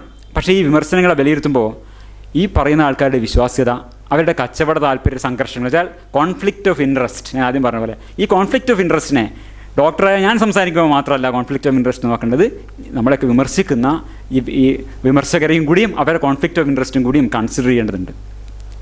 വസ്തുത ആര് പറഞ്ഞാലും വസ്തുതയാണ്, അത് ഞാൻ നിഷേധിക്കുന്നില്ല. വസ്തുതകൾ നമുക്ക് വസ്തുതയുടെ തലത്തിൽ തന്നെ എടുക്കാം. ഇവിടെ നമ്മൾ ഈ കോൺഫ്ലിക്റ്റ് ഓഫ് ഇൻട്രസ്റ്റിനെ ഒന്ന് പിന്തുടരാൻ ശ്രമിക്കുകയാണ് ചെയ്യുന്നത്. ഈ മർച്ചൻസ് ഓഫ് ഡൗട്ട് എന്ന വാക്ക് ഞാൻ എടുത്തത് സയൻറ്റിഫിക് അമേരിക്കനിൽ how to combat distrust of science എന്നൊരു ലേഖനം വന്നിരുന്നു. അതിൽ നിന്നാണ്, അതിലൊരു വാചകമാണ് so called merchants of doubt have orchestrated influential misinformation campaigns എന്നാണ്. വ്യാപകമായ സ്വാധീനം ചെലുത്തുന്ന കപട പ്രചരണങ്ങൾ നടത്തുന്ന ആൾക്കാരാണ്. അതുകൊണ്ടാണ് ഞാൻ ആ വാക്ക് ഇവിടെ എടുത്തത്. ആദ്യത്തെ ആൾ ഒരു ഉദാഹരണമായിട്ട് അദ്ദേഹത്തെ കുറിച്ച് ചെറിയൊരു കാര്യം പറയുന്നുള്ളൂ. ഒരു സ്വയം പ്രഖ്യാപിത ഡോക്ടറാണ് ജേക്കബ് വടക്കഞ്ചേരി എന്ന അദ്ദേഹം ഇപ്പം നമുക്ക് കാണാം ഇപ്പം അടുത്ത കാലത്ത് സംഭവിക്കുന്ന ഡിഫ്തീരിയ ബാധിച്ച ആൾക്കാർ മരിച്ചുകൊണ്ടിരിക്കുകയാണ്. കോഴിക്കോട് ജില്ലയിലേക്ക് കൂടിയും ഡിഫ്തീരിയ വളർന്നിട്ടുണ്ട്. എല്ലാ ഡോക്ടർമാരും ഡിഫ്തീരിയ ഇഞ്ചക്ഷൻ എടുത്തുകൊണ്ടിരിക്കുകയാണ്. ഇപ്പോൾ അത്രയും ഒരു ഭീകരമായ അവസ്ഥ തന്നെ വന്നിട്ടുണ്ട്. ഭീകരം എന്നുള്ള വാക്കൊക്കെ പറയുമ്പോൾ സൂക്ഷിക്കേണ്ടി വരും. അങ്ങനെ വരികയാണ്. വലിയൊരു പൊതുജനാരോഗ്യ പ്രതിസന്ധി തന്നെ ഡിഫ്തീരിയ ഉണ്ടാക്കിയിരിക്കുകയാണ്. അതിൽ തനിക്ക് വലിയ ഒരു പങ്കുണ്ടെന്ന് ഇദ്ദേഹം അഭിമാനിച്ചിട്ടുള്ള വ്യക്തിയാണ് ഇദ്ദേഹം. ഈ ഒരു സ്ഥലത്ത് എത്രയോ ആയിരക്കണക്കിന് കുട്ടികളെ മലപ്പുറം ജില്ലയിൽ എൻ്റെ പ്രവർത്തനം കൊണ്ട് വാക്സിനേഷൻ പിന്തിരിപ്പിച്ചെന്ന് അദ്ദേഹം പരസ്യമായി പറഞ്ഞിട്ടുണ്ടെന്നാണ്. അതിലൊക്കെ വലിയ ഈ പൊതുജനാരോഗ്യ പ്രതിസന്ധി ഉണ്ടാക്കുന്നതിൽ തൻ്റെതായ സംഭാവന വഹിച്ചിട്ടുള്ള ഒരു ദേഹമാണ് ഈ സെൽഫ് അപ്പോയിൻറ്റഡ് ഡോക്ടർ വടക്കഞ്ചേരി. അദ്ദേഹത്തിൻ്റെ ലേഖനം ഇതാണ്. മനഃപൂർവ്വമായ അദ്ദേഹം ഇതിനെക്കുറിച്ച് പറയുന്നതാണ്, ഡിഫ്തീരിയ മരണം ഉയർത്തുന്ന സംശയങ്ങൾ. അതാണ്, സംശയ വ്യാപാരിയാണ്. അത് സംശയങ്ങളാണ് വ്യാപാരം ചെയ്യുന്നത്. അതെ, സംശയ വ്യാപാരി, മെർച്ചൻ്റ് ഓഫ് ഡൗട്ട്. അപ്പോൾ അദ്ദേഹം എന്താണ് ഡോക്ടർമാരെ കുറിച്ച് പറയുകയാണ്, ഈ കുട്ടികളെ ഇതിനായി തട്ടിയതാണ്. 2 എണ്ണത്തെ ഉയർത്തിക്കാട്ടുന്നുണ്ട്. എന്തൊരു ഇതായിട്ടാണ് 2 എണ്ണത്തെ ഉയർത്തിക്കാട്ടാണ്. അപ്പോൾ കുട്ടികളെ ഇതിനായി തന്നെ തട്ടിയതാണെന്നുള്ളതാണ്. ഇത് സൃഷ്ടിക്കാൻ കുട്ടികളെ കൊല്ലുന്നത് വലിയ കാര്യമൊന്നുമല്ല, ഡോക്ടർമാർ കൊന്നതാണ്. ജനസംഖ്യ കുറക്കാൻ ഭരണാധികാരിയുമായി ചേർന്ന് കുട്ടിക്കൊലപാതകങ്ങൾ നടത്തുന്ന കിരാതരാണ് അലോപ്പതി ഡോക്ടർമാർ എന്നത് എല്ലാവർക്കും അറിവുള്ളതാണ്. അദ്ദേഹത്തിൻ്റെ സുജീവൻ മാസിക അത് എഴുതിയിട്ടുള്ളതാണ്. ഗർഭത്തിൽ 6 മാസം വരെയും കൊണ്ടുചെന്നാൽ ഗർഭസ്ഥ ശിശുവിൻ്റെ കൈകാലുകൾ മുറിച്ച് കഷ്ണങ്ങളാക്കി പുറത്തിടാൻ മടിയില്ലാത്ത ആൾക്കാരാണ്. ഈ രീതിയിലാണ് പ്രചരണം. ഇതിൻ്റെയൊക്കെ പിന്നിൽ താല്പര്യങ്ങളുണ്ട്. ഞാൻ പറയുന്നത് അദ്ദേഹത്തിന് സ്വന്തമായി 7 ആസ്പത്രികളുണ്ട്, എത്രയോ ഹോട്ടലുകളുണ്ട്. ഇതൊന്നും പക്ഷെ നമ്മൾ അറിയുന്നില്ല. അദ്ദേഹം ഒരു എന്താ പറയുക ആദർശാധിഷ്ഠിത വിമർശകനായിട്ടാണ് പ്രസൻറ്റ് ചെയ്യപ്പെടുന്നത്. അദ്ദേഹത്തിൻ്റെ ഇത് നെറ്റ് പോയി കഴിഞ്ഞാൽ അദ്ദേഹത്തിൻ്റെ സ്ഥാപനങ്ങളുടെ വലിയ ലിസ്റ്റ് കാണാം. 7 ആസ്പത്രികൾ അദ്ദേഹം നടത്തുന്നുണ്ട് കേരളത്തിൻ്റെ വിവിധ ഭാഗങ്ങളിലായിട്ട്. വലിയ വലിയ ആസ്പത്രികൾ, ഈ പ്രകൃതി ചികിത്സ ആസ്പത്രികൾ. സ്വന്തമായി 3 ഹോട്ടലുകൾ അദ്ദേഹം ഇവിടെ നടത്തുന്നുണ്ട്. ഈ പ്രകൃതി ഭക്ഷണം കൊടുക്കുന്ന ഹോട്ടലുകൾ നടത്തുന്നുണ്ട്. അപ്പോൾ ഈ തരത്തിലുള്ള ഈ കോൺഫ്ലിക്റ്റ് ഓഫ് ഇൻട്രസ്റ്റ് ഉള്ള ആൾക്കാരാണ് എന്ന് പറയാൻ വേണ്ടിയാണ് ഞാൻ ഈ ഭാഗത്തേക്ക് കിടക്കുന്നത്. ഇദ്ദേഹത്തിനെ ഞാൻ കൂടുതലായിട്ട് തവണ എടുക്കുന്നില്ല, അത് ഉദാഹരണമായി പറഞ്ഞു ഉള്ളൂ. കോൺഫ്ലിക്റ്റ് ഓഫ് ഇൻട്രസ്റ്റ് എന്നാണ്. പത്മഭൂഷൺ ഡോക്ടർ BM ഹെഗ്ഡെയെ കുറിച്ചാണ് പ്രധാനമായിട്ട് ഞാൻ ഈ ഒരു സെക്ഷനിൽ പറയാൻ ഉദ്ദേശിക്കുന്നത്. MD-FRCP, former vice chancellor Manipal university. അതിന് പുറമെ ഒരുപാട് ബിരുദങ്ങളും മറ്റു കാര്യങ്ങളൊക്കെ ഉണ്ട്. അതൊന്നും ഞാൻ പരിഗണിക്കുന്നില്ല തൽക്കാലം. ഇത് കാണുമ്പോൾ എനിക്ക് ആദ്യം ഓർമ്മ വരുന്നത് നോബൽ രോഗം എന്നൊരു സാധനമുണ്ട്. Nobel disease. ഈ നോബൽ സമ്മാനം കിട്ടിയ ഈ നോബൽ സമ്മാനം ഇന്ത്യക്കാർക്ക് കിട്ടുന്ന സാധനമല്ലോ, വിദേശത്തേക്ക് കിട്ടുന്നതാണല്ലോ. അപ്പോൾ അവിടെ കിട്ടുന്ന നോബൽ സമ്മാനം കിട്ടുന്ന ശാസ്ത്രജ്ഞന്മാർ, അവരൊക്കെ വയസ്സാവുന്ന സമയത്ത് ഈ കപടശാസ്ത്രങ്ങൾ പ്രോത്സാഹിപ്പിക്കുന്ന കപടശാസ്ത്രങ്ങളുടെ പ്രചാരകമായി മാറുന്ന ഒരു അവസ്ഥ പലരും. ഉണ്ട്. ഞാനത് എന്താ പറയുക, ഒരു കൊട്ടത്താപ്പിന് പറഞ്ഞാണ്, ഇല്ലയെന്നല്ല. അപ്പോൾ ഉദാഹരണത്തിന് മേരി ക്യൂറി ഒരു മഹതി എന്നൊക്കെ പറയാൻ അർഹതയുള്ള യഥാർത്ഥ മഹത്വമുള്ള ആൾക്കാരാണ്. 2 നോബൽ സമ്മാനം ഫിസിക്സിനും കെമിസ്ട്രിയും നേരിലാണ്. അവർ യുസപ്പിയ പെല്ലാഡിനോ എന്നുള്ള പരമ തട്ടിപ്പുകാരിയായിട്ടുള്ള ഒരു സൈക്കിക് മീഡിയത്തിനെ സപ്പോർട്ട് ചെയ്തിട്ടുള്ള. അവരുടെ മാജിക് എന്ന് വെച്ച് കഴിഞ്ഞാൽ ഈ അതീത ലോകത്തിൽ നിന്ന് ആത്മാക്കളെ വിളിച്ചു വരുത്തി മേശ പൊക്കും. അതൊക്കെ ഇവർ വിശ്വസിച്ചിരുന്നതാണ്. വിശ്വസിച്ച് അതിനെ എന്താ പറയുക സപ്പോർട്ട് ചെയ്ത് അത് ഇവരെ വലിയ പ്രസിദ്ധിയാക്കിയിട്ടുണ്ട്. ഇതാണ് നോബൽ ഡിസീസ് എന്ന് പറഞ്ഞതിൻ്റെ ഒരു ഇന്ത്യയിൽ ഞാൻ പത്മാരോഗം എന്നാണ് പറയുക. ഇവിടെ ഈ കിട്ടുന്ന അരിപ്രാഞ്ചിമാരൊക്കെ ഈ രീതിയിലുള്ള ഇതാണ് എൻഡോഴ്സ്മെൻറ്റാണ്, ഓരോ കാര്യങ്ങൾ എൻഡോഴ്സ് ചെയ്യാൻ. ഇതിൻ്റെ ഒരാളാണ് ഹെഗ്ഡെ എന്ന് ഞാൻ പറയാം. അപ്പോൾ ഇത് ഒരു വെബ്സൈറ്റാണ്, നോക്ക് ഡയബറ്റിസ് എന്ന് പറഞ്ഞിട്ട്. അപ്പോൾ അതിനകത്തൊരു ഇതുപോലെ എന്താണ് കൈപ്പക്ക, മഞ്ഞൾ, ഇതെന്താണ് എന്താ പറയുക, എന്ത് കായാണ്, ഞാവൽക്കായ, നെല്ലിക്ക, ഇതൊക്കെ ചേർത്തുണ്ടാക്കുന്ന സിദ്ധൌഷധം, വിശിഷ്ട ഔഷധം രൂപ 2700. അത് നമ്മളെ ജഗതിയിലെ കാട്ടിലെ വിളിയാട് നടന്ന മയിലെ വലയില്ലായ്മപ്പെടുത്ത് തീനും തിനിയും കൊടുത്ത് നീരും നെരുപ്പും കൊടുത്ത് മയിലെണ്ണ വെക്കുന്നത്, ഇതേപോലെയുള്ള പരിപാടികൾ. ഇതിനെ അതേ വെബ്സൈറ്റിൽ ഇദ്ദേഹം കാര്യമായിട്ട് പ്രോത്സാഹിപ്പിക്കുന്നതാണ്. ആ വെബ്സൈറ്റ് തന്നെയുള്ളത് നോക്ക് ഡയബറ്റീസിന് ബെസ്റ്റാണ് എന്നാണ് പറയുന്നത്. ആരാ പറയണത്? Padma Bhushan, MD-FRCP, former vice chancellor. ഇതാണ് പത്മാരോഗം. പക്ഷെ എന്താണ് വ്യത്യാസമുള്ളത്? സാധാരണ മയിലെണ്ണ വിൽപ്പനക്കാരൊന്നും മാതൃഭൂമിയുടെ കവറിൽ വരില്ല. അതാണ് ഒരു വ്യത്യാസം. അപ്പം ഇത് ഞാൻ ഇദ്ദേഹത്തെക്കുറിച്ച് ഇങ്ങനെ അറിയാൻ വേണ്ടി ഇങ്ങനെ നോക്കിയപ്പോൾ അദ്ദേഹത്തിൻ്റെ വിക്കിപീഡിയ പേജിൽ പോയപ്പോൾ director of Zydus wellness limited since എന്നൊരു വാചകം കണ്ടു. 2009 മുതൽ അതായത് സൈഡസ് വെൽനസ് ലിമിറ്റഡിൻ്റെ ഡയറക്ടറാണ് എന്നൊരു വാചകം. ഇതെന്താന്ന് ഞാൻ പോയി നോക്കി. അപ്പോൾ എന്താണ്, സൈഡസ് വെൽനസ് എന്നൊരു കമ്പനിയുണ്ട്, അവരുടെ പ്രൊഡക്റ്റാണ് ഇതൊക്കെ. ഈ ഷുഗർ പ്രമേഹമുള്ള രോഗികൾക്ക് പഞ്ചസാരയ്ക്ക് പകരമായി ഉപയോഗിക്കാനുള്ള അസ്പാർട്ടൈം എന്നൊരു കെമിക്കലുണ്ട്. അതിൻ്റെ 94% മാർക്കറ്റ് ഷെയർ ഈ ഷുഗർ ഫ്രീ എന്ന സാധനമാണ്. നിങ്ങൾ സൂപ്പർ മാർക്കറ്റിലൊക്കെ കാണാം ഷുഗർ ഫ്രീ. ആ കമ്പനിയുടെ ഡയറക്ടറാണ് ഇദ്ദേഹം. വേറെയും പല പ്രൊഡക്റ്റും ഇതുണ്ട്. ആനുവൽ റിപ്പോർട്ട്, ഞാൻ ആനുവൽ റിപ്പോർട്ട് നമുക്ക് നെറ്റ് കിട്ടും ഈ സാധനത്തിൻ്റെ, ഇവരുടെ സൈഡസ് വെൽനസിൻ്റെ 2014-15 ആനുവൽ റിപ്പോർട്ട് നോക്കിയപ്പോൾ അവിടെ കാണാം ഡോക്ടർ BM ഹെഗ്ഡെ ഡയറക്ടർ. അദ്ദേഹം വാങ്ങിച്ച പിന്നെ ഈ സിറ്റിംഗ് ഫീസായിട്ടും മറ്റും വാങ്ങിച്ച 5,40,000 രൂപയുടെ കണക്കടക്കം അതിൽ കാണാം, ആ കൊല്ലം മേടിച്ചതിൻ്റെ. അപ്പാണ് ഞാൻ വിചാരിച്ചത് പരമേശ്വരനല്ല, ഉസ്താദാണ് ഉസ്താദ്. അപ്പോൾ അതാണ്, വെറുതെ അല്ല കവറിൽ വരുന്നതേ. ഇദ്ദേഹം പറഞ്ഞൊരു വാദം ഇതാണ്: every single reductionist chemical molecule that we put into the human being eventually will have some side effect. ആ വീഡിയോ തന്നെ പറഞ്ഞത് മുഴുവൻ കാണിക്കാൻ നേരില്ലാത്തതുകൊണ്ടാണ്. അദ്ദേഹം പറഞ്ഞല്ലോ, അതായത് റിഡക്ഷനിസ്റ്റ് എന്നുള്ള ഒരു സ്ഥിരം എന്താ അർത്ഥം വെച്ചാൽ ചോദിക്കാൻ പാടില്ല. അതൊരു സ്ഥിരം നമ്മുടെ ഒരു സാധനമാണ് reductionist. Single reductionist chemical molecule. അങ്ങനെ ഓരോ മോളിക്യൂൾ ഇട്ടാലും അത് സൈഡ് എഫക്റ്റ് ഉണ്ടാക്കും. പക്ഷേ ഇതാണ് അസ്പാർട്ടിയം എന്ന സാധനം, ഇവർ കൊടുക്കുന്ന സാധനം. അപ്പോൾ അസ്പാർട്ടിയം കെമിക്കൽ അല്ലേ സാർ എന്നാണ് നമ്മൾ ചോദിക്കേണ്ടത്. ഇതാണ് പറഞ്ഞത്, പ്രവൃത്തിയും ഈ പറച്ചിലായിട്ട് ഒരു ബന്ധമില്ല. ഇപ്പോൾ അസ്പാർട്ടൈമിനെതിരെ ഈ വലിയ മൊൺസാൻറ്റോ മൾട്ടിനാഷണലാണ് അസ്പാർട്ടൈം ഉണ്ടാക്കുന്നത്, അതങ്ങനെയാണ് ഇതിങ്ങനെയാണ് പറഞ്ഞിട്ട് ഈ ലോകത്തുള്ള പ്രകൃതി പ്രേമികൾ മുഴുവൻ ബഹളം ഉണ്ടാക്കുന്നുണ്ട്. ബദൽ വൈദ്യപ്രേമികളുടെ കണ്ണിൽ ഈ അസ്പാർട്ടൈം വലിയ വിഷമാണെന്ന് വെച്ചിട്ടുണ്ട്, ഷുഗർ ഫ്രീ എന്ന സാധനം. By far the most dangerous substance added to the foods today എന്നാണ് ഈ പിന്നെ ഇവർ പറയുന്നത്, പ്രകൃതി ചികിത്സക്കാരും മറ്റേ ഈ ഇദ്ദേഹത്തിൻ്റെ മറ്റ് സഹായത്തിലൊക്കെ പറയുന്നത്. പക്ഷേ ഇതിനെക്കുറിച്ച് മാത്രം അദ്ദേഹം ഒരു രാഷ്ട്രം പറഞ്ഞു കേട്ടിട്ടില്ല. ഏതായാലും അദ്ദേഹം നമ്മൾ പറഞ്ഞത് അദ്ദേഹത്തിൻ്റെ ഈ ഇതാണല്ലോ അവതാരം, പുതിയ അവതാരം. അവതാരം എന്നുള്ളൊരു പുതിയ വാക്കാണ് നമുക്ക് ഈ അടുത്ത കാലത്ത് വന്നിട്ടുള്ളത്. ആരോഗ്യവാനായ മനുഷ്യൻ ഡോക്ടറെ കണ്ടാൽ ഓടി വിളിക്കുന്നതാണ് നല്ലത് എന്നാണ് മർച്ചൻസ് ഓഫ് ഡൗട്ട് ഞാൻ പറഞ്ഞതാണ്. മർച്ചൻസ് ഓഫ് ഡൗട്ട് നേരത്തെ മറ്റേ ആൾ പറഞ്ഞില്ലേ, അതായത് കുട്ടികൾ കൊലയാളികളാണെന്നൊക്കെ വടക്കഞ്ചേരി പറഞ്ഞ പോലെ ആരോഗ്യവാനായ മനുഷ്യൻ ഡോക്ടറെ കണ്ടാൽ ഓടി വിളിക്കുന്നതാണ് നല്ലത്. എങ്ങനെയാണ് ട്രസ്റ്റ് ഉണ്ടാവും ഇതിനെ? പറയുന്നത് ഏത് പൊസിഷനിലിരിക്കണം അതാണ്. ഇയാൾ മരുന്ന് വിൽപ്പനക്കാരനാണെന്നുള്ളത് ജനത്തിന് അറിയില്ലല്ലോ. അയാൾ ചികിത്സിച്ച രോഗം ഉറപ്പാണ് എന്നൊക്കെ മാതൃഭൂമിയുടെ ഫ്രണ്ട് കവർ ചിത്രമായിട്ട് വന്നിട്ട് പറഞ്ഞു കഴിഞ്ഞാൽ ആരും വിശ്വസിക്കില്ലേ? ഇതാണ് മർച്ചൻസ് ഓഫ് ഡൗട്ട് ചെയ്യുന്ന ദ്രോഹം. അപ്പോൾ അതിൻ്റെ ആദ്യത്തെ തുടങ്ങുന്നത് എങ്ങനെയാണ്? ലോകത്തെ ഏറ്റവും മികച്ച ആരോഗ്യ ഗവേഷണ മാസികകളെന്നായ journal of science of healing ഔട്ട്കംസിൻ്റെ സ്ഥാപക പത്രാധിപരാണ് ബെല്ല മോണപ്പ ഹെഗ്ഡെ. അങ്ങനെ ബ്രിട്ടീഷ് മെഡിക്കൽ ജേണൽ വൈദ്യലോകത്തെ പ്രവാചകനെന്ന് ഡോക്ടർ ഹെഗ്ഡെ വിശേഷിപ്പിക്കുന്നു. തള്ള് തീരണില്ലല്ലാതാണ്, ഫുൾ തള്ള്. ഇങ്ങനെ ഒരു ജേണലുണ്ട്, ഇല്ലാതെ പറയാൻ പറ്റില്ല, സത്യത്തിന് ഒരു ജേണലുണ്ട്. അപ്പോൾ അത് ഞാൻ ഈ journal of science and healing outcomes ദലായി ലാമയുടെ പടവും കാണാം, അദ്ദേഹത്തിൻ്റെ പടമൊക്കെ എടുത്തുള്ള ജേണൽ ഓഫ് ഇങ്ങനെ നമ്മൾ നെറ്റിൽ പോയാൽ കാണാൻ പറ്റും. ഞാൻ സയൻസ് സൈറ്റേഷൻ ഇൻഡെക്സ് പോയിട്ട് ലോകത്തെ ഏറ്റവും മികച്ച ജേണലാണെന്നല്ലേ പറഞ്ഞിരിക്കും മാതൃഭൂമി, അവിടെ പോയിട്ട് ഞാൻ സെർച്ച് ചെയ്ത് നോക്കി. No result matches found for your query. സാധനമേ ഇല്ല. സയൻസ് സൈറ്റേഷൻ ഇൻഡെക്സിലൊക്കെ ഒരു സാധനമില്ല. എന്നാൽ പോട്ടെ, ഇന്ത്യൻ സൈറ്റേഷൻസ് ഇൻഡെക്സ് ഉണ്ട്, ഇന്ത്യയിൽ നിന്ന് പുറപ്പെടുന്ന സാധനങ്ങൾ.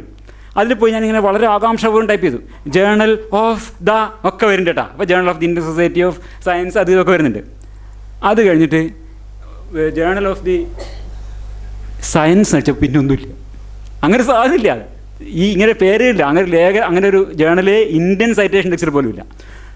തള്ള്, എന്ത് തള്ളാണ് തള്ളണത്. അപ്പം പിന്നെ ബ്രിട്ടീഷ് മെഡിക്കൽ ജേണൽ വൈദ്യലോകത്തെ പ്രവാചകനെന്ന് ഡോക്ടർ ഹെഗ്ഡെ വിശേഷിക്കുന്നത്. അദ്ദേഹത്തിൻ്റെ വചനങ്ങൾ അടങ്ങിയൊരു പുസ്തകമുണ്ട്, അതിൻ്റെ തലക്കെട്ടാണിത്, prophetic thoughts and articles on health and disease body and mind volume 1 by professor BM Hegde. അവിടെ സ്വയം ഒരു പ്രവാചകനാണെന്ന് പ്രവാചകൻ തന്നെ പറയുന്നുണ്ട്. അതല്ലാതെ വേറെ ആരും പ്രവാചകനാണെന്ന് പറഞ്ഞൊന്നും കാണാനില്ല. അതായാലും വേറെ മെഡിക്കൽ ജേണൽ തന്നു.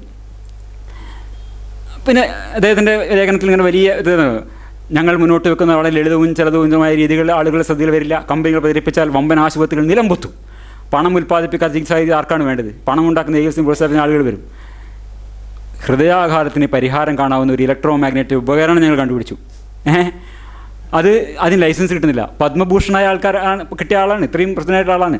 അപ്പോൾ 5 വർഷമായി ഇതിന് സർക്കാരിന് പേറ്റൻറ്റിന് വേണ്ടി സർക്കാരിന് അപേക്ഷ കൊടുത്ത് 5 വർഷമായി, കൈക്കൂലി കൊടുത്ത് നാളെ പേറ്റൻറ്റ് കിട്ടും. ഇതൊക്കെ മാതൃഭൂമിയിൽ പറഞ്ഞിട്ടില്ല കേട്ടോ. ഇതേ പേറ്റൻറ്റ് ആവശ്യമായി ഇങ്ങനെയാണ് പറഞ്ഞത്. അപ്പോൾ ഇതെന്താ സാധനം ഞാൻ ഒന്ന് പോയി നോക്കി. ഇതാണ് എൻ്റെ മെഷീൻ. അദ്ദേഹം ഇതിനെപ്പറ്റി കുറേ കാലമായിട്ട് ഇതെങ്ങനെയെങ്കിലും ഒന്ന് ചിലവാക്കാൻ വേണ്ടി കുറേ കാലമായിട്ട് നടക്കുന്നുണ്ട്. ഇതിനെക്കുറിച്ച് വലിയ വിശദമായ കാര്യങ്ങളൊക്കെ, വലിയ പരസ്യങ്ങൾ നമുക്ക് നെറ്റിൽ കാണാൻ പറ്റും. ഇതാണ് pulse electro magnetic field energy therapy. Quantum എന്ന് മാത്രമില്ല, ബാക്കിയൊക്കെ ഉണ്ട്. Using BM pulsar device. അതാണ് സംഭവം. 2000 മൊബൈൽ ഫോണിൻ്റെ വലുപ്പമുള്ള ഒരു സാധനം. ഇതിൻ്റെ ചരിത്രം ഞാൻ പോയി തപ്പി നോക്കി. അപ്പോൾ ഇതെന്താണെന്ന് വെച്ചാൽ അമേരിക്കയിൽ ഗ്ലെൻ ഗോർഡൻ എന്ന് പറഞ്ഞിട്ടൊരു ഡോക്ടർ റിട്ടയർ ചെയ്ത് കഴിഞ്ഞിട്ട്, അങ്ങനെയുണ്ടല്ലോ, റിട്ടയർ ചെയ്ത് കഴിഞ്ഞിട്ട് ഇങ്ങനെ ഈ ഒരു പരിപാടിയാണ് ഇത്. റിട്ടയർ ചെയ്ത് കഴിഞ്ഞതിന് ശേഷം former സിൽവർഡെയിൽ MD fine success with alternative medicine device എന്നൊരു പത്രവാർത്തയുണ്ട്. അദ്ദേഹം റിട്ടയർ ചെയ്ത് കഴിഞ്ഞതിന് ശേഷം ഉണ്ടാക്കുന്നൊരു യന്ത്രമാണ്. അപ്പോൾ അതിലിങ്ങനെ പൾസ്ഡ് ഇലക്ട്രോമാഗ്നറ്റിക് ഫീൽഡ് ഉണ്ടാക്കാനാണ്. അപ്പോൾ അത് അദ്ദേഹം പറഞ്ഞത് $195 വിലയിട്ടിട്ട് 2000 സാധനം മൂപ്പര് വിറ്റു. അപ്പോൾ device cost $195. He claims to have sold more than 2000. അപ്പോൾ എന്താ അതിൻ്റെ തലക്കെട്ട് നിങ്ങൾ നോക്കണം, ഓൾട്ടർനേറ്റീവ് മെഡിസിൻ ഡിവൈസ് എന്നാണ്. മെഡിക്കൽ ഡിവൈസ് അല്ല, ഇതിന് ഓൾട്ടർനേറ്റീവ് മെഡിസിൻ, അതായത് ഒരു ബദൽ വൈദ്യ സാധനം എന്നുള്ള നിലക്കാണ് ഈ സാധനം ഉണ്ടാക്കുന്നത്. അതാണ് അദ്ദേഹത്തിൻ്റെ ഫോട്ടോ. ഇന്നും അയാൾ മരിച്ചുപോയി. വീഡിയോ കാണാം, അദ്ദേഹത്തിൻ്റെ വീഡിയോ അതിനെക്കുറിച്ച് പറയുന്നത്. ഇത് അദ്ദേഹത്തിൻ്റെ US പാറ്റൻ്റാണ്. US പാറ്റൻ്റ് ഓഫീസിൻ്റെ വെബ്സൈറ്റിൽ പോയാൽ നമുക്ക് ഇതിൻ്റെ പാറ്റൻ്റ് കണ്ടുപിടിക്കാം. അപ്പോൾ അവിടെ പോയി കണ്ടുപിടിച്ചാണ് ഞാനിത്. അപ്പോൾ 2003 ഫയലിംഗ് ഡേറ്റ്. ഇതിൻ്റെ തമാശ എന്ന് വെച്ചാൽ എക്സ്പയേർഡ്. ഇപ്പോൾ 2011 licence expired due to failure to pay maintenance fee. കാരണം അത്ര പരാജയമായിരുന്നു ഈ സാധനം.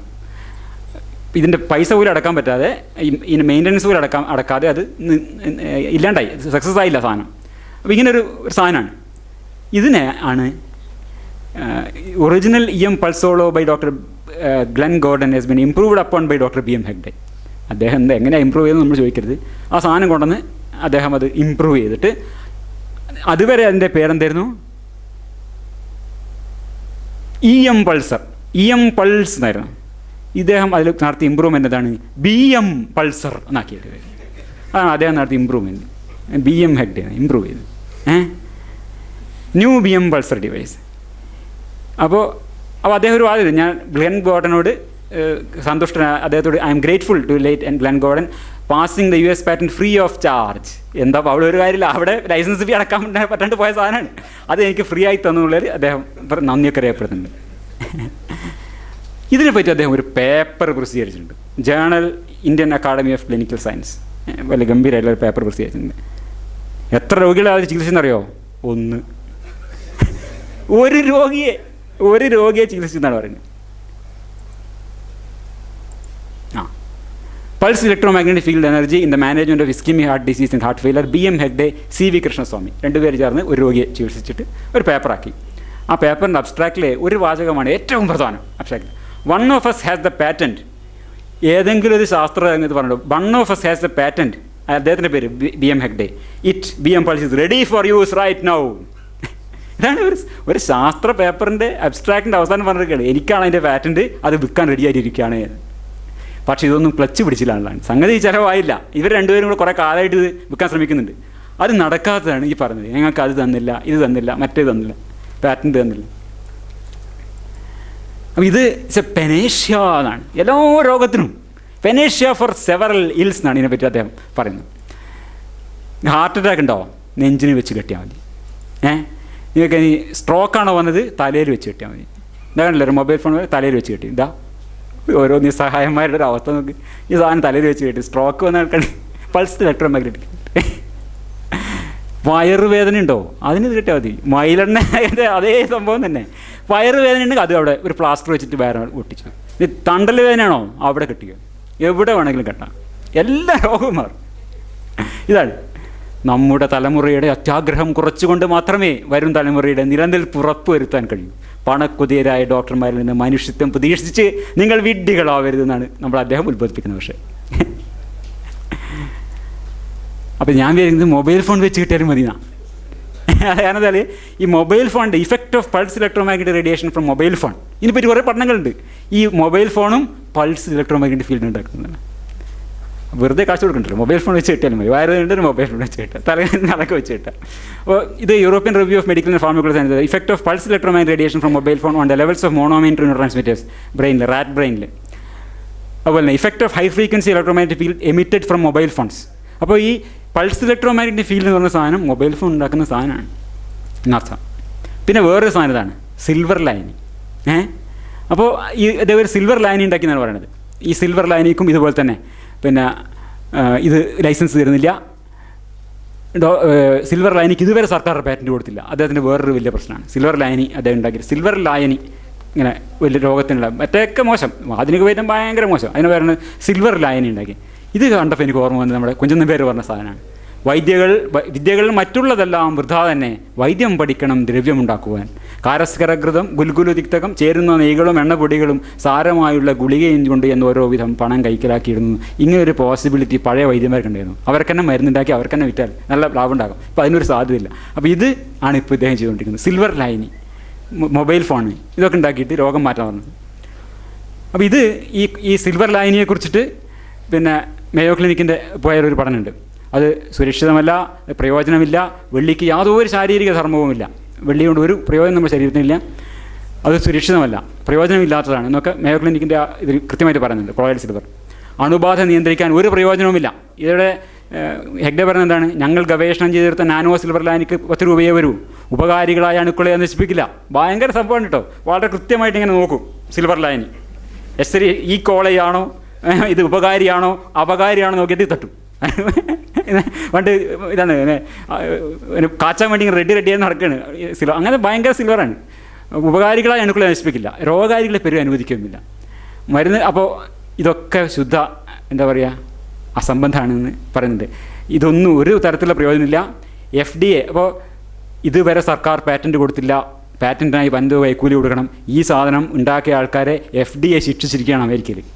In fact, the Food and Drug Administration has taken action against the manufacturers of colloidal silver products. അവിടെ ഇതൊക്കെ ഇന്ത്യയിൽ നടക്കും. ഇത് ഇവിടെ നിന്ന് കിട്ടുന്നില്ല. അമേരിക്കയിൽ ഇത് ഉണ്ടാക്കുന്നവരെ ശിക്ഷിച്ചു. ഈ സാധനം ഒരു തരത്തിലും ഉപയോഗിച്ചില്ലാന്നുണ്ട്. ഇതാണ് ഹെഗ്ഡെ. മൂന്നാമത്തേത് മോഹനം വൈദ്യർ ചേർത്തല. അദ്ദേഹത്തിൻ്റെ ഞെട്ടിപ്പിക്കുന്ന മറച്ചുവെക്കപ്പെട്ട സത്യങ്ങൾ, ഇങ്ങനെ വലിയ വെബ്സൈറ്റാണ്. ഇദ്ദേഹത്തിൻ്റെ ഒരു വാദം, അദ്ദേഹത്തിൻ്റെ ഒരു മർച്ചൻ്റ് ഓഫ് ഡൗട്ട് എന്ന നിലയിലുള്ള അദ്ദേഹത്തിൻ്റെ പ്രവർത്തനം ഇതാണ്: അലോപ്പതിയിൽ ഒരു രോഗത്തിനും ചികിത്സയില്ല. അത് കാണണ്ട നിങ്ങളെ, ചെറിയ വീഡിയോ. ഈ 51 രോഗം എന്താണെന്നറിയോ? ഇത് ഷെഡ്യൂൾ ജെ എന്നൊരു സാധനമുണ്ട്. അതായത് ഇതിൻ്റെ മരുന്നുകളുടെ ലേബലിങ്ങിനെ കുറിച്ച് പറയുന്നതാണ്. അപ്പോൾ അതിലിങ്ങനെ ഒരു 51 നമ്പർ പറഞ്ഞിട്ടുണ്ട്. എയ്ഡ്സ് മുതൽ എയ്ഡ്സ്, ആൻജൈന പെക്ടോറിസ്, അപ്പൻഡിസൈറ്റിസ്, ആർട്ടിയോസ്ക്ലോർ, ഇങ്ങനെ പറഞ്ഞിട്ട് 51 രോഗാവസ്ഥകൾ. ഹൈഡ്രോസീൽ, ല്യൂക്കോഡെർമ, ലുക്കീമിയ, മെൻ്റൽ റിട്ടാർഡേഷൻ, ഇങ്ങനെ പല പല രോഗാവസ്ഥകൾ. ഇതിന് ഒക്കെ ഉള്ള ഔഷധമാണ് എന്ന രീതിയിൽ ബ്രാൻഡ് ചെയ്ത് മരുന്നുകളുടെ പുറത്ത് എഴുതാൻ പാടില്ല എന്നാണ് അതിൻ്റെ വെരിക്കോസ് വെയിൻ ഇതിനൊക്കെ. അപ്പോൾ അത് അങ്ങനെ ഇതിൽ എഴുതാൻ പാടില്ല എന്നുള്ളതാണ് ഒരു നിയമമാണത്. അപ്പോൾ അത് ഈ പാർട്ട് 9 വരുന്നത്. 940 ഉണ്ടായ നിയമമാണ്. Labelling and packing of drugs other than homeopathic medicines എന്നാണ്. എല്ലാത്തിനും ആയുർവേദത്തിനടക്കം ബാധകമാണിത്. അപ്പോൾ ഇതിനെങ്ങനെയാണ് വ്യാഖ്യാനിക്കുന്നത്? അലോപ്പതി ഇതിനൊന്നും ചികിത്സയില്ലാതാണ്. അപ്പോൾ എത്ര വിദഗ്ധമായാണത് മാനിപ്പുലേറ്റ് ചെയ്ത് നോക്കാം. ഇതിൻ്റെ ലാബിലിങ്ങിനെ കുറിച്ചിട്ടുള്ള ഒരു നിർദ്ദേശമാണ്. അത് ആയുർവേദ എല്ലാ മരുന്നും ഹോമിയോപ്പതി വ്യത്യസ്തമായുള്ളൊരു ഇതാണ്. ബാധകമായ ഒരു നിയമനിർദ്ദേശത്തിനാണ് ഇത്രയധികം അദ്ദേഹം എന്താ പറയുക ദുർവ്യാഖ്യാനം ചെയ്ത് പ്രചരിപ്പിക്കുന്നത്. ഇതിപ്പോൾ ഒരുപാട് പേര് വിശ്വസിക്കുന്നുണ്ട്, ഒരുപാട് പേര് ഷെയർ ചെയ്യും. അലോപ്പതിയിൽ ഒന്നിനും മരുന്നില്ല, 51 രോഗങ്ങൾക്ക് മരുന്നില്ല. ലിസ്റ്റ് ആരെടുത്തുണ്ട്? മോഹനം വൈദ്യരെടുത്തുണ്ടെന്ന്. അദ്ദേഹത്തിൻ്റെ ചികിത്സയെക്കുറിച്ചിട്ട് ആയിരക്കണക്കിന് ഇപ്പോൾ ഇദ്ദേഹത്തിൻ്റെ വ്യവസായ താല്പര്യത്തെക്കുറിച്ച്, അതായത് ഇതിൻ്റെ കള്ളക്കച്ചവടത്തെക്കുറിച്ചും കൂടി ഒന്ന് പറയാമെന്ന് വെച്ചാൽ ആയിരക്കണക്കിന് ഷെയർ ചെയ്യപ്പെട്ടൊരു പോസ്റ്റാണിത്. അതായത് പിത്തസഞ്ചി മുറിച്ചാണെന്ന് ഏതെങ്കിലും ഡോക്ടർ പറഞ്ഞാൽ നിങ്ങൾ പിന്നെ സമ്മതിക്കരുത്. അപ്പോൾ എന്താണ്, പിത്താശയത്തിൽ കല്ലുണ്ടെങ്കിൽ അത് ഒരാളുടെ അനുഭവം വരണമാണ്. ഞാൻ ചേർത്തയിലെ പ്രസിദ്ധനായ മോഹനം വൈദ്യരെ ചെന്ന് കണ്ടു. കേവലം ഒരു ദിവസത്തെ ചികിത്സ കൊണ്ട് കല്ല് മുഴുവൻ നീക്കം ചെയ്യാൻ അദ്ദേഹം പറഞ്ഞെങ്കിലും വിശ്വസിക്കാനായില്ല. ഒറ്റ ദിവസത്തെ ചികിത്സ കൊണ്ട് ഇത് കല്ല് മുഴുവൻ മാറ്റുന്ന അദ്ദേഹം. സ്വാഭാവികമായിട്ട് എന്താണ്, ഈ വിവരം ആതുര വ്യവസായികൾക്കോ ഔഷധ മാഫിയകൾക്കോ വിദ്യാഭ്യാസ ലോകികൾക്കോ ഹിതകരമാവില്ല. ഇത് സങ്കീർണമായ പല രോഗങ്ങൾക്കും ആയുർവേദത്തിൽ ഒറ്റ മൂലികളുണ്ട്. ഇത് ആയുർവേദ ഒറ്റ മൂല്യം എന്നാണ് വെച്ചിരിക്കുന്നത്. ഒറ്റ ദിവസം കൊണ്ട് പിത്താശയത്തിലെ കല്ല് മാറ്റും. അപ്പോൾ ഇംഗ്ലീഷ് ഔഷധ മാഫിയ ഒരു ഭാഗത്തും ഇന്ത്യൻ പാരമ്പര്യത്തിൻ്റെ പ്രതിനിധിയായിട്ടുള്ള മോഹനം വൈദ്യർ ഒരു ഭാഗത്തും ഡേവിഡ് ഗോലിയാത്ത് യുദ്ധമാണ് നടക്കുന്നത്. ഈ രീതിയിലാണ്. അപ്പോൾ എന്താണ് യഥാർത്ഥത്തിൽ ഗോഡ്സ്റ്റോൺസ് എങ്ങനെ ട്രീറ്റ് ചെയ്യുന്നത്? നമ്മൾ ബ്രിട്ടീഷ് സൊസൈറ്റി ഓഫ് ഗ്യാസ്ട്രോൻട്രോളജി പോയി കഴിഞ്ഞാൽ എന്താ പറയുന്നത്? സിംറ്റംസ് ഒന്നുമില്ലെങ്കിൽ ഒരു ചികിത്സയും ചെയ്യേണ്ടതാണ്. It may be not be necessary to have any treatment at all. ഒരു ചികിത്സയും ചെയ്യേണ്ട ആവശ്യമില്ല. Even if you a single attack of pain from gallstones, ഒരു തവണ വേദന ഉണ്ടായാൽ പോലും there may be no further troubles for many years. വർഷങ്ങളോളം ഒരു പ്രശ്നം ഉണ്ടാക്കില്ല. This usually means that a single stone has travelled all the way out of the gall bladder. അത് മലത്തിലൂടെ പുറത്തു പോയിട്ടുണ്ടാവാം. സ്വാഭാവികമായി സംഭവിക്കുന്ന ഒരു കാര്യമാണ്. അത്രയ്ക്ക് ആ രീതിയിലാണ് ഇതിനെ ആധുനിക ശാസ്ത്രം കാണുന്നത്. ഇദ്ദേഹത്തിൻ്റെ ഈ പിത്താശയക്കല്ലിലെ ഭാരത തനിമ ആ ഭാഗം വീഡിയോ ഒന്ന് കാണാം. എന്താണ് അദ്ദേഹത്തിൻ്റെ സംഗതി? ഒരു ഇൻ്റർനാഷണൽ ഫ്രോഡ് പരിപാടിയാണ്, ഇന്ത്യൻ സാധനമല്ല. ലോകത്തെമ്പാടുമുള്ള വ്യാജ ചികിത്സകരുടെ ഒരു തട്ടിപ്പ് വിദ്യയാണ് ഈ കല്ല് ചികിത്സ എന്നുള്ളത്. ഒന്ന് നെറ്റ് നോക്കേണ്ട കാര്യമുള്ളൂ. എത്രയോ ഈ നാച്ചുറോപ്പതി എന്ന് പറയുന്ന നാച്ചുറൽ ക്യൂർ വെബ്സൈറ്റുകളിൽ ഈ ഗോൾ ബ്ലാഡർ ഫ്ലഷ് എന്നുള്ള സാധനങ്ങൾ കാണാം. ഓരോ ആൾക്കാരുടെ ഇങ്ങനെ ഇതൊക്കെ തന്നെ അവരുടെ ഒലീവ് ഓയിലും നാരങ്ങയാണ് അവരുടെ സാധനം. ഇവിടെ നല്ലെണ്ണ എന്നുള്ള വ്യത്യാസം മാത്രമേ ഉള്ളൂ, ഒക്കെ എണ്ണ തന്നെ. How to get rid of gallstones എത്രയോ വെബ്സൈറ്റ് കാണാം. ഇന്ത്യയിലാകെ ഇദ്ദേഹം മാത്രമേ ഉള്ളൂ കേട്ടോ. ഇന്ത്യ എവിടെയാണ് ഒരു ദ്വീപായിട്ടാണ് തോന്നുന്നത്. അപ്പോൾ ഇത് സംഭവം ബേസിക്കലി ഇത്രയേ ഉള്ളൂ. 6 ദിവസം ആപ്പിൾ ജ്യൂസും കൂടെ ഭക്ഷണത്തിൻ്റെ കൂടെ കഴിക്കാം. എന്നിട്ട് 6ാമത്തെ ദിവസം 6 മണിക്ക് ശേഷം 6ാമത്തെ ദിവസം 6 മണിക്ക് ശേഷം പിന്നെ ഒന്നും ഭക്ഷണം കഴിക്കാൻ പാടില്ല. 6 മണിക്ക് 1 ടീസ്പൂൺ എപ്സം സോൾട്ട്, അതാണ് അദ്ദേഹം ഇങ്ങനെ കാണിച്ചത്, Epsom salt magnesium sulphate with full glass of water കഴിക്കാം. എന്നിട്ട് 8 മണിക്ക് വീണ്ടും 1 ടേബിൾ സ്പൂൺ എപ്സം സോൾട്ട് കഴിക്കാം. പണ്ട് പേരളക്കാൻ ഉപയോഗിക്കുന്ന സാധനം. പഴയകാലത്ത് മിക്സ്ചറിലൊക്കെ ഈ സാധനം എല്ലാം കൂടെ അവസാനം ഇത് ഊരി വിടും. ഈ മഞ്ഞവെള്ളം പച്ചവെള്ളം കൊടുക്കുന്ന പഴയ പ്ലാസ്റ്റിക് ബോകളിലേ ഒരു പ്രധാന സാധനമാണ്. കുറച്ച് ഈ എപ്സം സോൾട്ടും കൂടി ഇട്ടേ അതിൻ്റെ കൂടെ. അപ്പോൾ ഈ കുപ്പീൻ്റെ അടിയിൽ ഇങ്ങനെ പരലുകൾ കാണാം. ഈ സാധനമാണ് ശോധന ഉണ്ടാവും, നല്ല സുഖമല്ലേ. പ്ലാസ്റ്റിക് ഇഫക്റ്റിൻ്റെ ഭാഗമാണ്. വിരേചനം കൂടി നടക്കും അതിൻ്റെ കൂട്ടത്തിൽ, പഴയ ചികിത്സ. അപ്പോൾ അതാണ് എപ്സം സോൾട്ട്. 10 മണിക്ക് 4 ഔൺസ് ഒലീവ് ഓയിലും 4 ഔൺസ് ലെമൺ ജ്യൂസും കുടിക്കുക. പിന്നെ ഒരു പ്രവാഹമാണ് പിറ്റേന്ന് രാവിലെ മുതൽ. ഒരാൾ പറഞ്ഞതറിയോ, അൾട്രാസൗണ്ട് നോക്കിയിട്ട് ഒരൊറ്റ കല്ലും കണ്ടിട്ടില്ല. 2 തവണ ഫ്ലഷ് ചെയ്തു, 430 സ്റ്റോൺ ആദ്യ തവണ, പിന്നെ 300 സ്റ്റോൺ 2ാം തവണ. അൾട്രാസൗണ്ടിൽ ഒറ്റയില്ല, ഇത്രയും 430 സ്റ്റോൺ ഒറ്റയ്ക്ക് വരികയാണ്. അതാണ് ഇതിൻ്റെ തമാശ. 400 കല്ലുകളാണ്. No positive result from ultrasound scan. Ultrasound ഇവരെ വിശ്വാസം എന്താണ്, എനിക്ക് വയറ്റിൽ പുത്താശത്തെ കല്ലുണ്ടെന്ന് ധരിച്ചിരിക്കുകയാണ്. അങ്ങനത്തെ കേസിൽ പോലും ഇത് കഴിച്ചാൽ 400-300 കല്ലുകൾ വന്നുകൊണ്ടിരിക്കുന്നതാണ്. അപ്പോൾ ഇത് ലാൻസെറ്റ് എന്ന് പറയുന്ന വൈദ്യശാസ്ത്രത്തിലെ ഹെഗ്ഡേയുടെ പോലെ അല്ല കേട്ടോ, ശരിക്കുമുള്ള ഒരാണൽ. അതിൻ്റെ അകത്ത് 2005 വന്ന ഒരു പഠനമാണ്, ഒരു കേസ് റിപ്പോർട്ടാണ്. ഒരു 40 വയസ്സുള്ള ലേഡി പിന്നെ നേരത്തെ സ്കാൻ ചെയ്തപ്പോൾ ചില ഗോൾ സ്റ്റോൺ കണ്ടു. എന്നിട്ട് അവർ ഈ സാധനം ചെയ്തു, ഈ ഗോൾ ബ്ലാഡർ ഫ്ലഷ് ചെയ്തു. കിട്ടിയ സാധനം മൊത്തം എടുത്ത് അവർ ഫ്രീസറിൽ വെച്ചു, കഴുകിയെടുത്തിട്ട്. പിറ്റേന്ന് രാവിലെ കിട്ടിയ ഈ സമ്പാദ്യം മുഴുവൻ ഫ്രീസറിൽ വെച്ചിട്ട് ഈ ഡോക്ടറെ അടുത്ത് കൊണ്ട് ഇതെന്താണ് നോക്കാൻ വേണ്ടിയിട്ട്, ഇത് ശരിക്കും പോയോ അറിയാൻ വേണ്ടിയിട്ട്. സ്കാൻ ചെയ്ത് നോക്കിയപ്പോൾ സ്റ്റോണൊക്കെ അവിടെ തന്നെ ഉണ്ട്, ഒന്നും പോയിട്ടൊന്നുമില്ല. അപ്പോൾ ഇത് എവിടെ നിന്ന് തോന്നുന്നതാണ്, semi solid green stones. Could this be gall stones ആണ് ലേഖനത്തിൻ്റെ പേര്. അപ്പോൾ ലിവർ ക്ലൻസിങ് ഈ പറഞ്ഞ ഒലീവ് ഓയിലും ലെമൺ ജ്യൂസും ഒക്കെ കഴിച്ചിട്ടുണ്ട്. അതിന് ഫ്രീസറിലിട്ട് കൊണ്ടു കൊടുത്തു. അവർ പരിശോധിച്ച് നോക്കുന്നത് അതിൻ്റെ അകത്ത് കൊളസ്ട്രോൾ, ബിലിറൂബിൻ, കാൽസ്യം സാധാരണ കാണുന്ന ഒരു സാധനമില്ല. 75% അതിൽ ഫാറ്റി ആസിഡാണ്. അപ്പോൾ ഇവരത് ചില പരീക്ഷണങ്ങൾ നടത്തി നോക്കി, ഒലീവ് ഓയിലും പിന്നെ പൊട്ടാസ്യം ഹൈഡ്രോക്സൈഡ് നോക്കി. അപ്പോഴാണ് മനസ്സിലായി ഇതെന്താണ്, ഇത് സോപ്പ് സ്റ്റോണാണ്. സോപ്പ് ഫോർമേഷനാണ്, ഫാർമേഷൻ എന്ന് പറഞ്ഞത് സോപ്പ് ഫോർമേഷനാണ്. ദീസ് ആർ ഈ പൊട്ടാസ്യം കാർബോക്സിലേറ്റ്സ്. അതായത് വയറ്റിലെത്തുമ്പോൾ എല്ലാ ബേസിക് ഓർഗാനിക് കെമിസ്ട്രിയാണ്. എല്ലാ ഓയിലുകളും 1 ഗ്ലിസറോളും 3 ഫാറ്റി ആസിഡുമാണ്. അതായത് ട്രൈ ഗ്ലിസറൈഡ്സ്.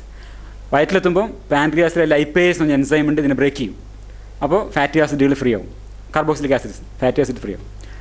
പിന്നെ ഫാറ്റി ആസിഡ്, അപ്പോൾ ഈ ഫാറ്റി ആസിഡുമായിട്ട് അതാണ് നമ്മൾ സോപ്പ് ഉണ്ടാക്കുന്നതിൻ്റെ സിദ്ധാന്തം തന്നെയാണ്. നമ്മൾ ഈ ഇതിട്ടിട്ട് സോഡിയം ഹൈഡ്രോക്സൈഡ് ഉണ്ടാക്കുന്നത്.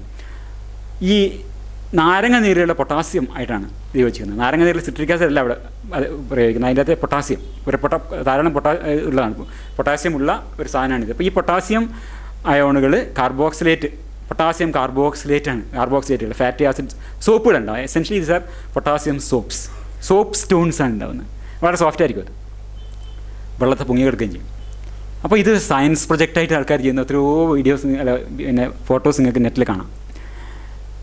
പലതരത്തിലുള്ള സ്റ്റോണുകളുണ്ടായി ആൾക്കാർ ഒരുപാട് ഫോട്ടോസ് ഇട്ടിട്ടുണ്ട്. ഇത് അവിടുത്തെ പ്രകൃതി ചികിത്സക്കാർ തന്നെ പറയാണ്, the myth of liver gallbladder flush. ഞാൻ പണ്ട് ഇത് പറഞ്ഞിരുന്നു, ഇപ്പം എനിക്ക് മനസ്സിലായി ഇത് വെറും സോപ്പ് സ്റ്റോണാണ്.